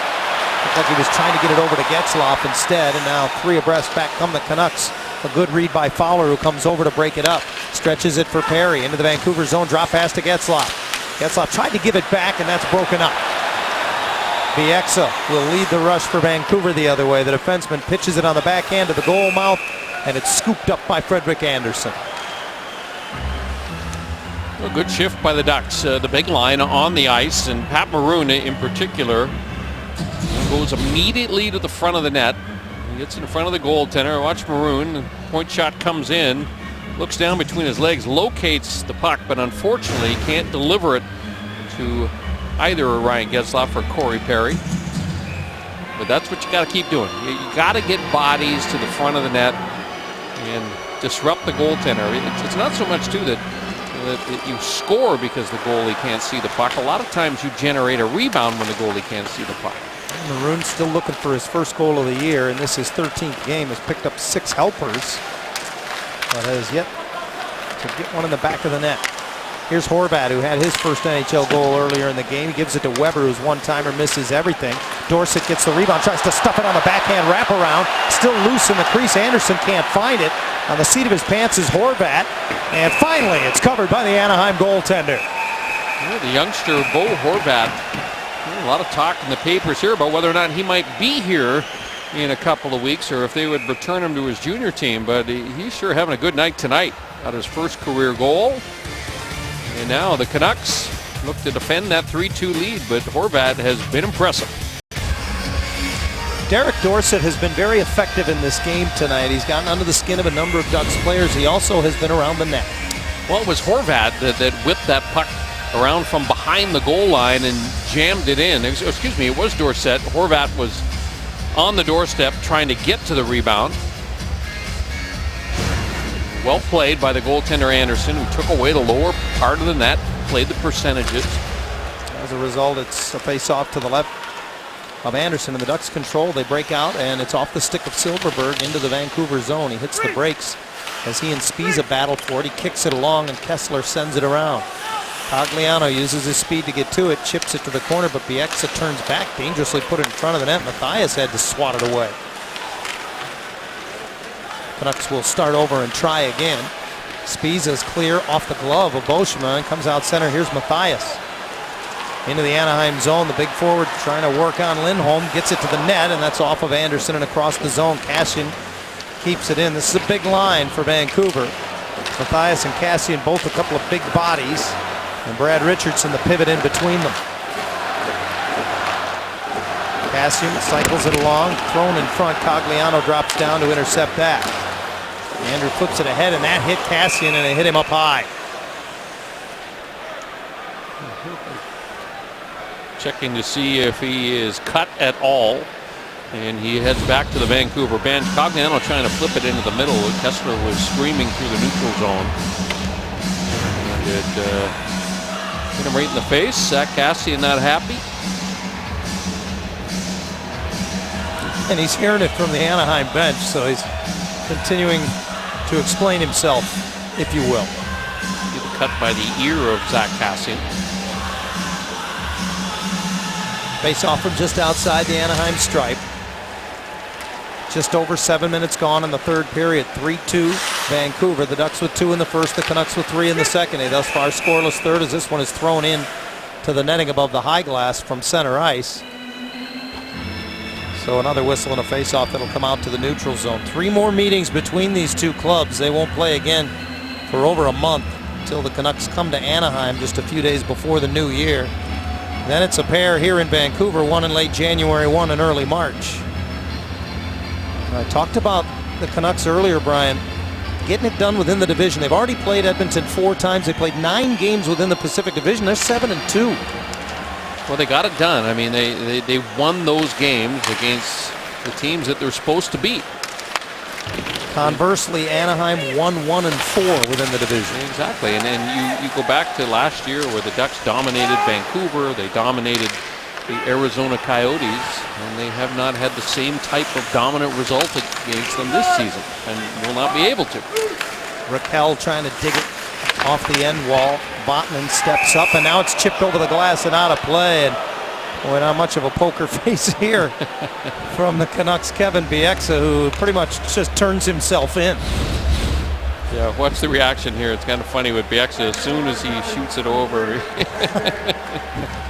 he might as well have skated to the referee and said it's 3 blue, delay of game. And these are the types of penalties, and Bieksa knows it as evidenced by his reaction. These are the ones that often come back to haunt you. Third power play chance of the night for Anaheim. They have yet to convert. Richardson to oppose Getzlaf, who's out with Maroon, Perry, Vatanen, and Fowler. And it is a battle for the face-off. Finally controlled by the Ducks. Fowler gets it to the front of the net. It's knocked away. Getzlaf able to reach back. Tried to go between the legs, but Richardson denied that. And now it's fluttered out of the zone by Alexander Edler. Vatanen uses the net as a shield from Derek Dorsett. And now nearly overskates it coming out of his own end. On the wing for Getzlaf, immediately engaged by Edler. Loose puck to Vatanen. A little bit of miscommunication. Perry finally plays it to the corner. Getzlaf curls it back up the wall. Perry able to get a shoulder inside on Henrik Sedin. Perry falls along the wall, and it's wired down the glass by Edler. Yeah, the Canucks aggressive. They got 4 guys inside that quadrant in the defensive zone, just pressuring the Ducks, and Anaheim unable to move the puck into the soft areas on the ice. Right at Getzlaf as soon as he gains the line again. This time it's Spiza who forces him down low, and Luka pulls it off the. Send it ahead to Bonino. Short-handed into the Anaheim zone now with Higgins. Trying to get around Vatanen. Still with it, Nick Bonino. Poked away by Vatanen, who now reverses it away for Getzlaf. 35 seconds in the power play as the Ducks get changes, and Getzlaf hands it off for Hampus Lindholm. Penalty killing here in Vancouver has been a good story all season long. Top third of the league. Over 85% coming into tonight. Kessler hears it as he sends it in off the skate of Spiza, and the Ducks able to recover possession. Beauchemin from the point sends it ahead and down low. Palmieri dips a shoulder and comes away with it on his backhand. Now turns back to the forehand. 5 seconds in the power play as he serves it over. Lindholm back to Beauchemin, who misfires on the one-timer. Then a diving effort will not keep it in, and the Canucks bring it back. Here's Mathias as Pieksa joins the play. And that penalty killing for the Canucks is 3 for 3 tonight. The Ducks have had a tough time handling pucks on the power play in tonight's game. Stretch pass tapped back by Daniel Sedin. He now gets it from Mathias, throws it across the Anaheim zone. Under 10 to go in Vancouver as Thompson goes up the middle to clear, but Pieksa right back for Daniel Sedin, who sends it in. Canucks' next game is Sunday here against Chicago. That will be Daniel Sedin's 1,000th. Thompson chips it in, and Cogliano goes in after it. He gets it away from Yannick Weber. Nice pass to Silverberg. Quick shot is held by Lack. That's good stop by Eddie Lack. Jakob Silverberg wasted no time releasing that shot, and the big Vancouver netminder just kind of traps it up against his chest and made it look pretty easy. Trailing by a goal moments ago, the Ducks with a pretty good scoring chance. Andrew Cogliano, see him pick the head up, spots Silverberg, delivers a nice pass. Goaltender Lack forced to make a pretty good stop. Eddie Lack, clear-cut backup this year after last year being essentially handed the reins and afforded the opportunity to be the #1 guy. Played 41 games last year.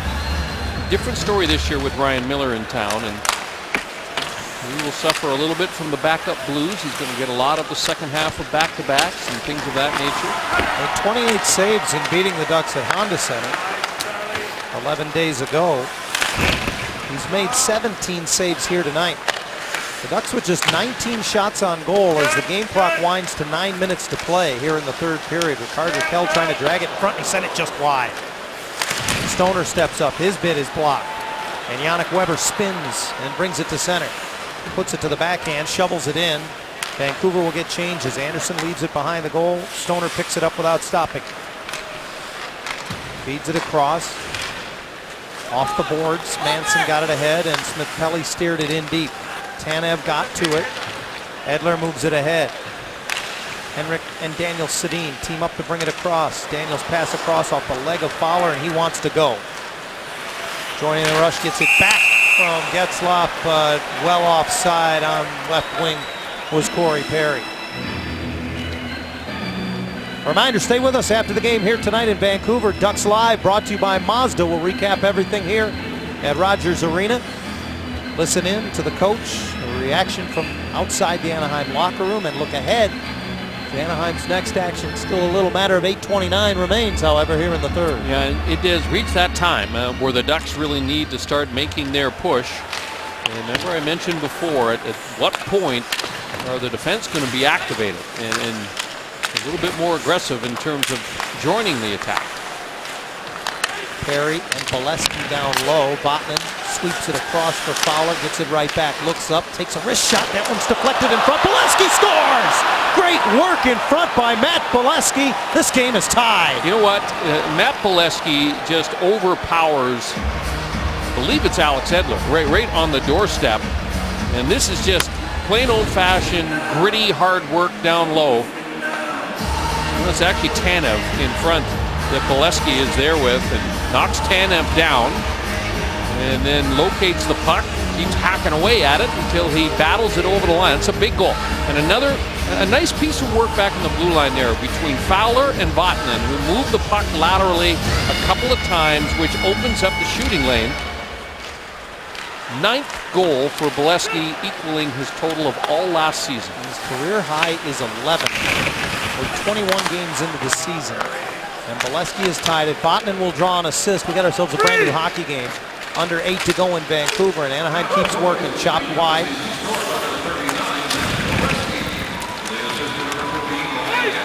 By Palmieri, and then lifted all the way back wide of the Anaheim goal by the Canucks, who suddenly are on their heels, and icing is the call. It's a funny thing, isn't it? Momentum in a hockey game, and just like that, the Ducks seem to have it. You can almost see that they're a little bit more jump in their step. They come out for the following shift and follow it up with a real good one.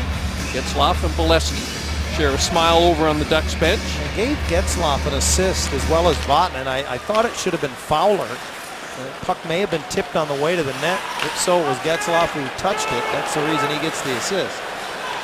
Doesn't much matter to the Ducks, who have tied it up here now. And again, an errant pass up the far wing will result in an icing if Hampus Lindholm can beat Derek Dorsett to it, and he will. Dorsett was looking for an interference call there. And maybe looking a little too hard, too, in a tie game with 7:23 to play. So the faceoff comes back, and the line change advantage to Bruce Boudreau as the Canucks unable to make any changes. He'll go with the Thompson, Silverberg, Cogliano line, and the faceoff to the left of Eddie Lack. And I think they're going to say there was an encroachment. Nope, they're going to let the centerman stay. And Thompson able to tie up young Bo Horvat back to the line, and it's a quick snapshot from Stoner, gloved off by Lack, which will enable the Canucks to get changes as Thompson leads with his chin at the top of the goal crease. Zach Kassian had lost his stick, went over and essentially just grabbed onto Jakob Silverberg afterwards. Goalies always like to look up, watch their positioning. They can check out the scoreboard. They got giant overhead scoreboard here at the garage, as they like to call it, here in Vancouver. Face-off win by the Ducks, and a lot of it the work of the wingers as Smith-Pelly dug it free. Raquel to the front of the net, unable to get to the feed. And back come the Canucks. Mathias sends it in. Anderson sets it up for Stoner, who's able to sneak it through. Emerson Edom nudges it out of the zone, just missed Smith-Pelly. Edler joins the play into the slot. That shot blocked by Stoner, goes wide, and Raquel with good speed pounces on it. Away he goes. He has Smith-Pelly with him as he trips over the red line and gives it to Devante, and he got hit by Tanev, and he looked to be a little uncomfortable after that hit. Puck was deflected out of play. Take a look at Devante Smith-Pelly after this hit. Yeah, and you know, it's that upper body injury, and you can see the grimace on his face. So he's a tough kid, Devante Smith-Pelly, but you can see he's not all the way back to 100% for sure. Trying to catch his breath on the Anaheim bench right now as the faceoff controlled by Bonino around to Fowler, who holds it in. Bolesky behind the net in front. That was deflected. It turned airborne as he was looking for Getzlaf. Lyndon Bay shovels it into the Anaheim zone. Vatanen back after it, pursued by Higgins. Rims it around the base of the dasher. Getzlaf gets the feet moving as he brings it to center, rolls it into the middle of the ice. Spiza broke that up. Fowler behind the net, pursued by Bonino around, and Bolesky's stick was lifted, so no icing here, as Tanev was the culprit. So as it goes the length of the ice, both teams go for changes. Under 6 to go in Vancouver. And Palmieri bats the Bieksa pass out of midair, brings it into the Vancouver zone, drops it off Maroon, leans into it over top.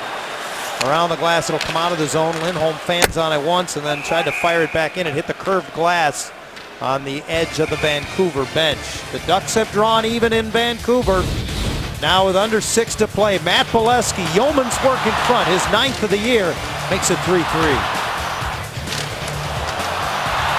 They're tied thanks to Matt Bolesky, and that brings us to tonight's Land Rover Player of the Game. What a season so far for Bolesky, the former Belleville Bull. You know, and that was just a pure power game and determination from Bolesky. Overpower Tanev down low, get to a rebound. It didn't go in the first, maybe not even the second time for him, but You know, you think of Matt Bolesky, and you think of just that explosive shot he has, how hard and how quickly it comes off his stick. That was anything but. That was, as you mentioned, Brian, just a gritty goal and a hard-working goal in front. You know when you go there that sometimes it's not going to be enjoyable. Great pass by Beauchemin there under pressure. Kessler able to move it ahead, and the Ducks get it out of the zone. Palmieri losing his balance and then his stick along the boards. Dorsett sends it back in, and the Canucks hustle to make a change. Just over 5 to go in a tie game in Vancouver. Hampus Lindholm gets center red up the glass, around and in. Staying put is left. Chris Tanev chips it ahead. That hit the linesman. A fortuitous bounce. And here's Sedin, Daniel Sedin, across the high slot. Hands it off for Bottas' shot. Knocked down, hugging the far post by Anderson, who then covers. Well, a lot of the credit should go to head coach Bruce Boudreau. We wondered about the line changes. He got Matt Bolesky up there with Ryan Getzlaf and Corey Perry in this third period. Bolesky gets the game-tying goal.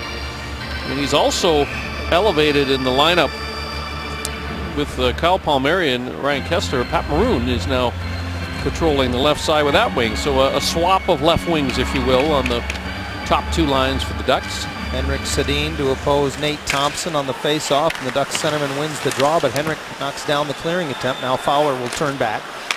Cross ice for Sami Vatanen. Vatanen with another assist tonight. Now 10 points in his last 8 games, and he carries the mail all the way into the Vancouver zone. Bieksa denies his bid. Swats it ahead. Daniel Sedin looks across. Boy, look at all the space. Everybody backs off. He got it to Bieksa, and Vatanen calmly blocks that. Ahead for Thompson, who missed Cogliano with the pass, and that will end up being an icing call. And Nate Thompson knows he looks skyward. Another 6 inches, the puck's across center ice, and he went to get that pass off to Cogliano, who had a step on the Vancouver defender, and it just kind of blew up on him off of the stick blade. About a foot high by the time it arrived near Cogliano. So deep face-off here, 4:20 left in this third period. And Nick Bonino up to take the draw for Vancouver against Thompson. Thompson with a win. Stoner taps it along. Fowler stretches it off the stick of Cogliano, but again, wrong side of the red line, and as it goes all the way back, that's icing. And that's too bad, because it's a clean face-off win and a clean exit from the defensive zone as well. And now Vancouver gets a different lineup on the ice, and you can kind of read into what Willie Desjardins thinking here. He's got his big wingers, Matthias and Cassian, out there against a smaller third line of the Ducks. The third line that might be a little bit tired right now after consecutive icing calls. The linesman can't get out of the way of the puck. Finally, Anaheim able to chop it out center ice, but no further than the blue line, and as it's sent right back in, no changes able to be made. Stoner winds it around. Bolesky got a piece of it, and it's a fluttering puck that Fowler couldn't settle. Chopped at and kept alive by Brad Richardson. Matthias behind the net, engaged there by Thompson. Matthias uses his big body to drag it along the base of the dasher, turns back into Thompson, who swats it away for Fowler. Cam with a nice cross-ice pass, a little out of the reach, though, of Stoner, and right back in. Here's Cassian. He had a path, and back came Beauchemin to get a piece of it, and then Anderson got the rest. He was fortunate. Those legs were wide open. That puck may have gone between the legs of Frederik Andersen and out the other side. Well, I don't think Cassian could understand how wide open he was and how much time and space he had into the Anaheim zone. He took a look up, and I think that was just enough time to allow Beauchemin and the Ducks to recover defensively. Hampus Lindholm with a rolling puck behind the net. He leaves it for his defense partner. 3 minutes to go in Vancouver. Getzlaf ahead to Perry. Protects the puck along the wall. Throws it into the middle of the ice. Stabbed away from Getzlaf. Lyndon Vay gets there first. Vay hits the brakes, trying to get away from Lindholm. Just curls it back down low. Getzlaf is there. From behind the net, up the glass, and again to center. Perry does not get a touch on it, and they waive the icing, so Anaheim again will roll a change, as will the Canucks. Bieksa from behind his own goal. Again, the Canucks playing with just 5 defensemen here tonight. They lost Dan Hamhuis less than 2 minutes into the game.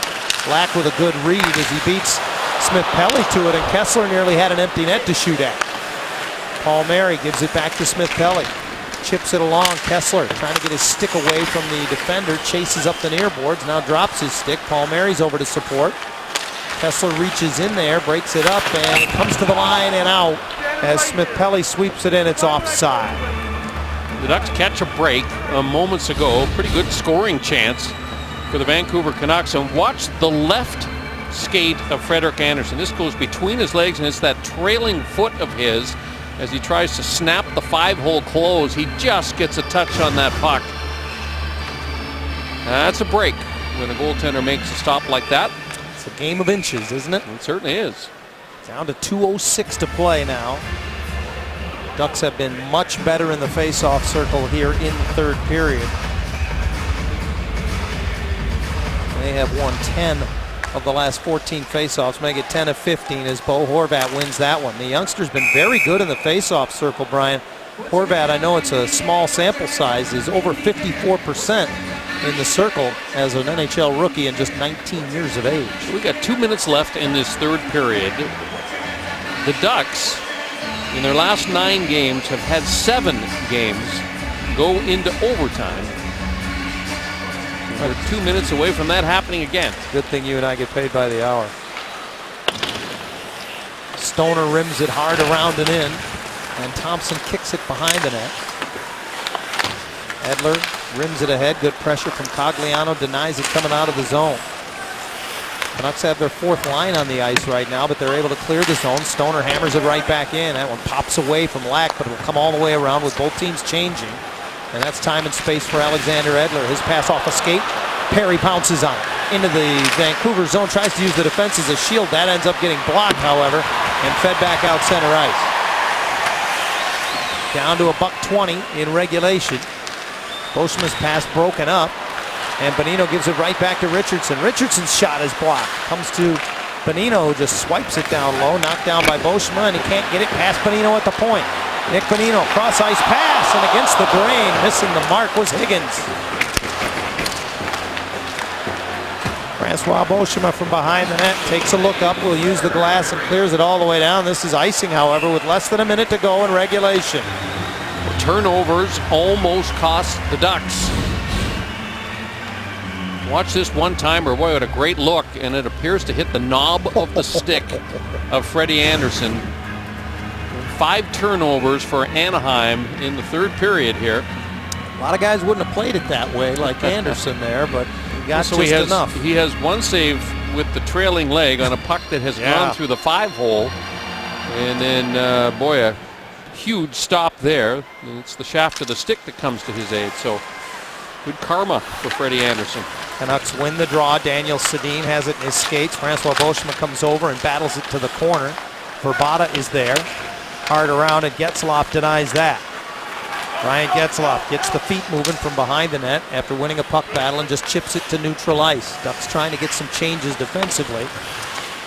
Canucks right back in. Daniel Sedin on the drop pass gets it back to Henrik.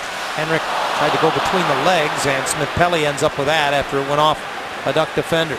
Devante takes it as far as he can, then just steamrolls over Daniel Sedin as he got it deep. 15 seconds left in regulation. Kessler trying to win it, and it's deflected into the Vancouver bench, and a nice glove save, I think, there by Ryan Miller as he went over the wall to make it like an outfielder, like a good third baseman along the foul territory.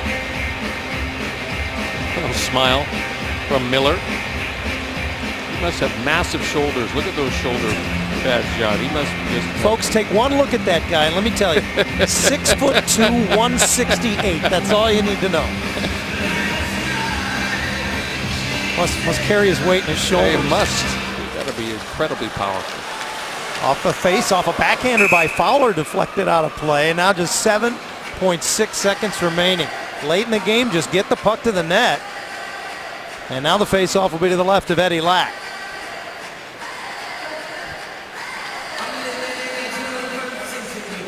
And here's Kessler. I mean, this is right in his wheelhouse. They're going to try to set up Silverberg or Vatanen here off this draw as Fowler will sneak all the way down to the hash mark. Kessler taking charge, positioning everyone where he wants them for this crucial face-off. Bonino to oppose him. And Bonino controls. It's flipped out center ice, and what'd you say, Brian? For the 8th time in the last 10 games, it's bonus hockey for the Ducks.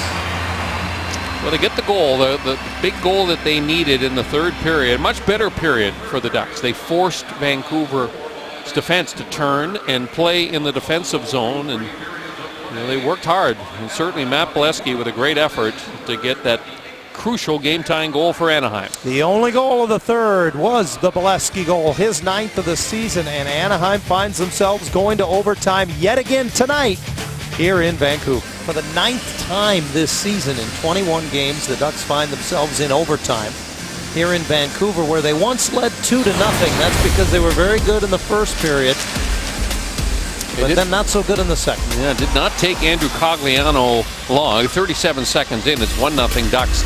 And then just powerful center lane drive by Getzlaf. 2-0 Ducks at that point. But the second period was all Vancouver. Bo Horvat pots his first career NHL goal, and Jensen would hammer the one-timer to tie it at 2. Radim Vrbata off of a turnover would be left all alone in front of Frederik Andersen. Had him at his mercy, and then Matt Bolesky just simply wills that puck into the back of the net and brings it all the way back to even for Anaheim. All 6 goals in the game scored at that Zamboni end of the rink. And of course, now with the dry scrape and the switching of ends, that means that the Ducks will defend that goal. Might have to put a level on the ice here in Vancouver and just make sure that it's not a little bit tilted. It has been tonight. Frederik Andersen has faced 28 shots to this point in the hockey game. The Ducks being outshot 28-21 through regulation. The Canucks are a perfect 4-0 in overtime this season. 2 of those games ending in the 5-minute session and the other 2 in shootouts. And John, you and I have talked about the fact that the league has made a change in how they will conduct overtimes. And take a good look at this Zamboni now, because you're not going to see this again after tonight. The final dry scrape of the regular season.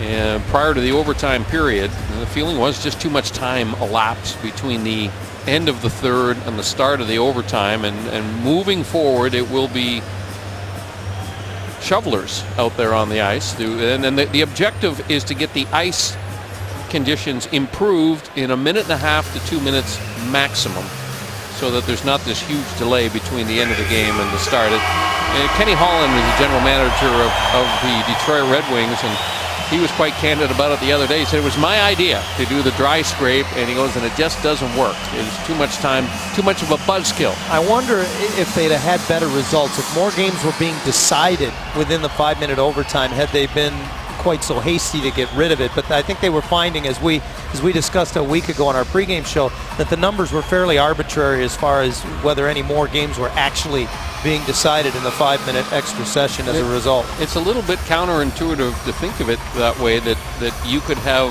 as many people out there shoveling the ice, and you could get just a massive humanity out there, and it would clean the ice much faster than 2 Zambonis that can only go so fast. So it'll be interesting to see how many shovelers are out there for each individual team at the conclusion of regulation. Well, Brian, you know, the Buffalo Bills have enlisted the people of Buffalo to shovel their football field for their upcoming game this Sunday because of the massive amounts of snow they've gotten in western New York. So it's kind of the same thought process. Here comes Daniel Sedin, shoveling a backhander all the way across to Brother Henrik into the Anaheim zone. Back for Daniel. People in Buffalo should be expert by this time of the season. I think that's why they reached out to them. Daniel Sedin out of the corner, plays it across, and then Fanning trying to make a return pass was Tanev. He goes to the bench for a change, and that opens the middle of the ice. Here's Smith-Pelly. He collides into the zone. Kessler gets it across, and a bid by Lindholm is deflected away by Edler. Comes back in front to Smith-Pelly. Kessler was changing, and Devante was looking at him out at the point. He was not a passing option for him. Bieksa takes a hit from Smith-Pelly. Lindholm's pass across, didn't have enough on it, but he gets it back. 4-on-4 in overtime, just over a minute gone. Tied at 3, Getzlaf curls into the middle of the ice with it. Pulls up, gets some space, takes the shot blocker, save lock. Perry turns, and that's blocked by Bieksa. Well, you watched that shot by Ryan Getzlaf, and he just say, why does he not shoot the puck every time he gets it across the blue line? Now he gains the line. Down low for Perry. Across looking for Lindholm. That's off a stick. He'll get to it and wind it back around to the near side for Getzlaf. And the Canucks are trapped. And here's where that long change in overtime makes a huge difference. Getzlaf takes a hard hit, but still has the puck, finds a wide open Stoner. Stoner goes wide, has his shot blocked by Bonino. It squirts right back to Getzlaf. The puck just keeps finding him. He can't change as a result. Throws it across. Perry below the goal line. Back for Stoner, open left point. Throws a wrist shot again that's blocked. Perry works it free, rolls a backhander right to the goal mouth, and Cogliano nearly got to it. Stoner again holds it in off the end boards for Cogliano. Perry's been out there for about a minute and a half. And so is the entire Vancouver Canuck team, so they're gassed. Cogliano drives up the wall, back for Perry again, measures, takes the shot, glove save, Lack, as Manson in front was trying to screen and tip. I'm looking at Higgins trying to get back to the Vancouver bench and just catch his breath at this point. Corey Perry with that patience. It was a good job by Eddie Lack to look around that traffic. Just prior to that, Perry again gets a puck bouncing to him. It was partially blocked by Edler. And Cogliano was unable to get a real good crack at that. 2:41 to go in overtime. Thompson wins the draw back to Vatanen. Thompson trying to spin away from Yannick Weber. Drops it back for Silverberg. Silverberg looks up, takes it to the side of the net, now circles the goal, brings it in front on his forehand. Took a shot, a pad save by Lack. Vatanen again gets to the rebound. To Silverberg, one-timer, right pad save, Lack. Anaheim peppering the Vancouver goal here in overtime. Vatanen steps up, kicks it to the corner, wins the puck again, gets away from Weber. Controls it along the far boards, now curls into the middle on his backhand, pulls it in, wrist shot, save, Eddie Lack. Well, good job by Lack. Remember, back-to-back games for the Canucks, John, and they're gassed at this point. Sami Vatanen, look at the goaltender, just able to peek over the shoulder of Jakob Silverberg on the shot by Vatanen, and then here was the best save by Eddie Lack right there on Silverberg, because he can snap it. I think we got a timeout taken here by Willie Desjardins, and he just wants to give his guys a rest. The Ducks have owned the puck in the overtime session. The Canucks have been back on their heels and defending. All 5 overtime shots belong to Bruce Boudreau's club. Each team has earned a point for this one here tonight. But the second point is critical. If it goes Vancouver's way, they will share the top spot in the division with Anaheim, and with 14 wins, they would move past them. John, the other thing that is really pretty evident to me in this third period is that the Ducks started to win face-offs, too. And that has played into their hand here, really wearing down the Canucks in the overtime sessions. They've had possession of the puck to start every shift. Kessler has not figured in any of the 3 Anaheim goals here tonight. As far as the score sheet is concerned, he's got a chance in his return to Vancouver here as he's on the ice with just over 2 minutes to go in overtime.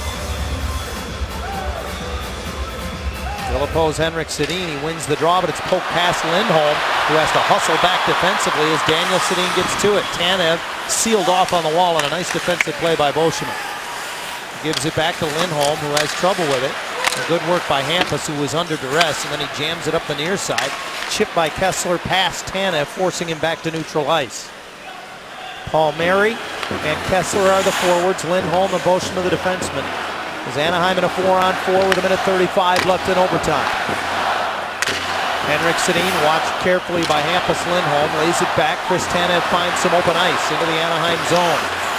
The defenseman hits the brakes, then curls it behind his back. Kessler with a good hit, and it's played along, but taken off the boards by Daniel Sedin. Give it, go back to Sedin from his brother Henrik, and he went against the grain too far. Missed the whole net, missed a wide open net. Henrik wins a puck battle along the wall, brings it up high, tries to curl it back for Daniel, into the middle of the ice. Henrik to the line, Alexander Edler. His shot is blocked by Kessler, back to Edler with now under a minute to go in overtime. Daniel down low, back for Henrik. 2-man game between those two, and Beauchemin tries to tap it away. He does. Lindholm steps ahead and finds Palmieri, middle of the ice for Kessler. The Ducks are tired too. Kessler weaving with Palmieri offside into the Vancouver zone. That's a tough call at the blue line. That was a close play. Kessler gives the linesman the stink eye. Well, here was the game. It was right on the stick of Sedin. It was Sedin to Sedin. No, how often have we said that? But those two players, they are just masters at the give and go. There's no one better. Never as far has as the two-man game goes, those two are just unbelievable. Down to half a minute to go in overtime. Richardson forced. And Vatanen forces a turnover. And now BX able to get it away from him. Nudges it ahead for Richardson. Canucks into the Anaheim zone as Richardson tips it past Getzlaf. Fowler tries to rim it around, and Vatanen gets all the way back to win the puck and has it taken away from him. Boy, the backdoor pass broken up as Vatanen stayed with it. Now he blocks the shot. His compete level is so high. 5 seconds left in overtime. Getzlaf strides in, hands it off. Perry fires, and it's blocked as the horn sounds, and it'll be a shootout for the second straight time as Chris Tanev, the shot blocking leader of the Canucks, paid a price there.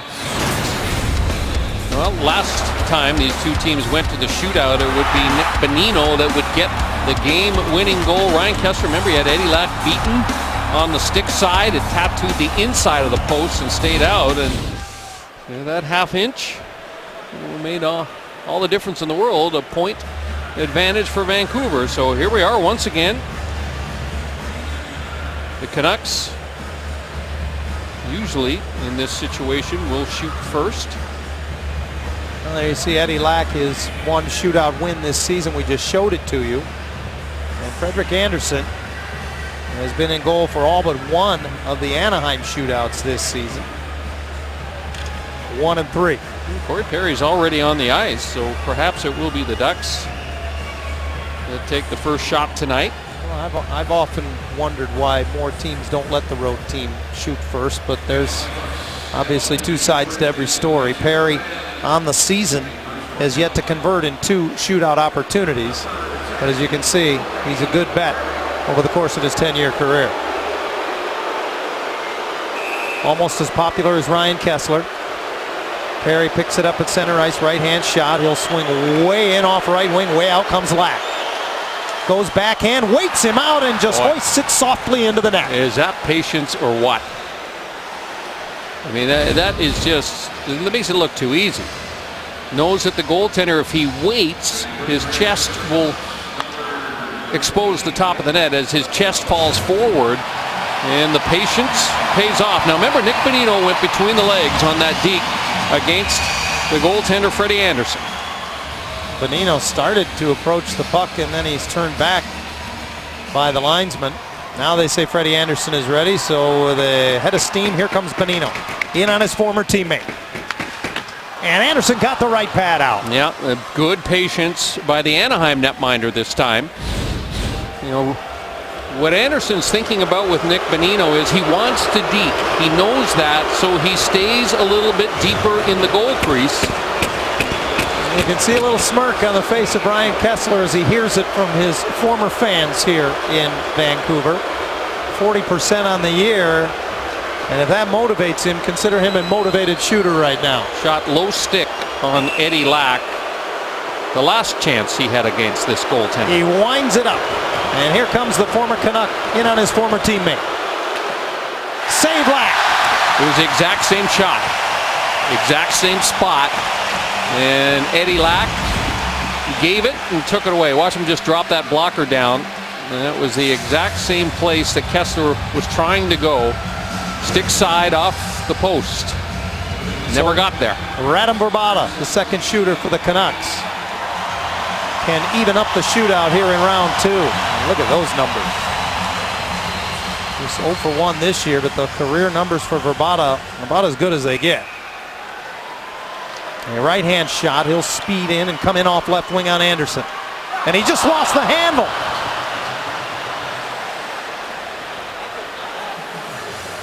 Well, Jakob Silfverberg could end this right now. Vrbata head up, goes to make his shift and just loses the puck. And Silfverberg can end it right here. Far and away the best shooter so far this season for Anaheim in the shootouts. 3 for 5 on the year is Silverberg. He's so quick handling the puck, and his release is a key. His favorite spot, high glove, pulls it into his wheelhouse. And this is a goaltender that catches with the left hand. Swede versus Swede. Silverberg can win it for the Ducks. And he does. Good call. That's his favorite spot. And the Ducks secure 2 points in a game in which they had to suck it up, John, in the third period. They were not very good in the second tonight. Much more determined in the third period. And Jakob Silverberg, boy, it'll be a happy plane heading back to Anaheim this evening. And the Ducks remain atop the Pacific Division now with a 2-point lead over the Vancouver Canucks as the patented move for Jakob Silverberg works again, and Anaheim gets their 3rd shootout win of the season. That's something to watch, isn't it? I mean, he makes it look so effortless. Dusts it off and then snaps it over the glove, and Anaheim gets the win. Now, how much can this mean to Frederik Andersen, Hazy? The shootouts have been a bit of a problem for him this season, and he hangs in. Only had to make the one save as Vrbata lost the handle, but a win is a win. Well, and remember, that brings up the whole question: why do teams let their opponent shoot first rather than shooting first themselves? So Freddie Andersen makes 2 stops and gets the victory here tonight. And he didn't have to stop Vrbata, who lost the handle. But I like the patience shown by Andersen. He took charge of both of those shootout opportunities. You know, by playing Bonino a little bit differently, he couldn't. By playing a little bit deeper, he couldn't deep, which is what he wanted to do. And he was able to make the save with the right leg. Anaheim improves to 7-2-2, and the Ducks carried the play from the third period through overtime. The reason they got to overtime, Matt Pileski, and he's standing by right now with our Julie Stewart-Binks. Thanks, guys, so much. Matt, things went the other way this time. The last time you guys played Vancouver, it didn't end in your favor, but in overtime, you guys put up the pressure, 5 shots in the first 3 minutes. You win in a shootout tonight. Bit of a relief after sort of what happened in the second period. Yeah, definitely. That's a huge 2 points. Makes that plane ride home a lot better. And for you, a huge 2 points, but also your 9th goal of the season, tying your total for last year. Of course, things sort of shifted in that third period, playing with Getzlaf and Perry, but that's got to feel pretty good for you. Yeah, it's good. Just going to the net and pucks seem to be going in, so just got to keep doing it. Congratulations. Thank you. All right, thanks. Back to you guys. Thank you, Julie. It is a triumphant return to Vancouver for Ryan Kesler because the Ducks win in a shootout. Jakob Silverberg finishes the deal. 4-3 is the final. Stay with us. Ducks Live is next.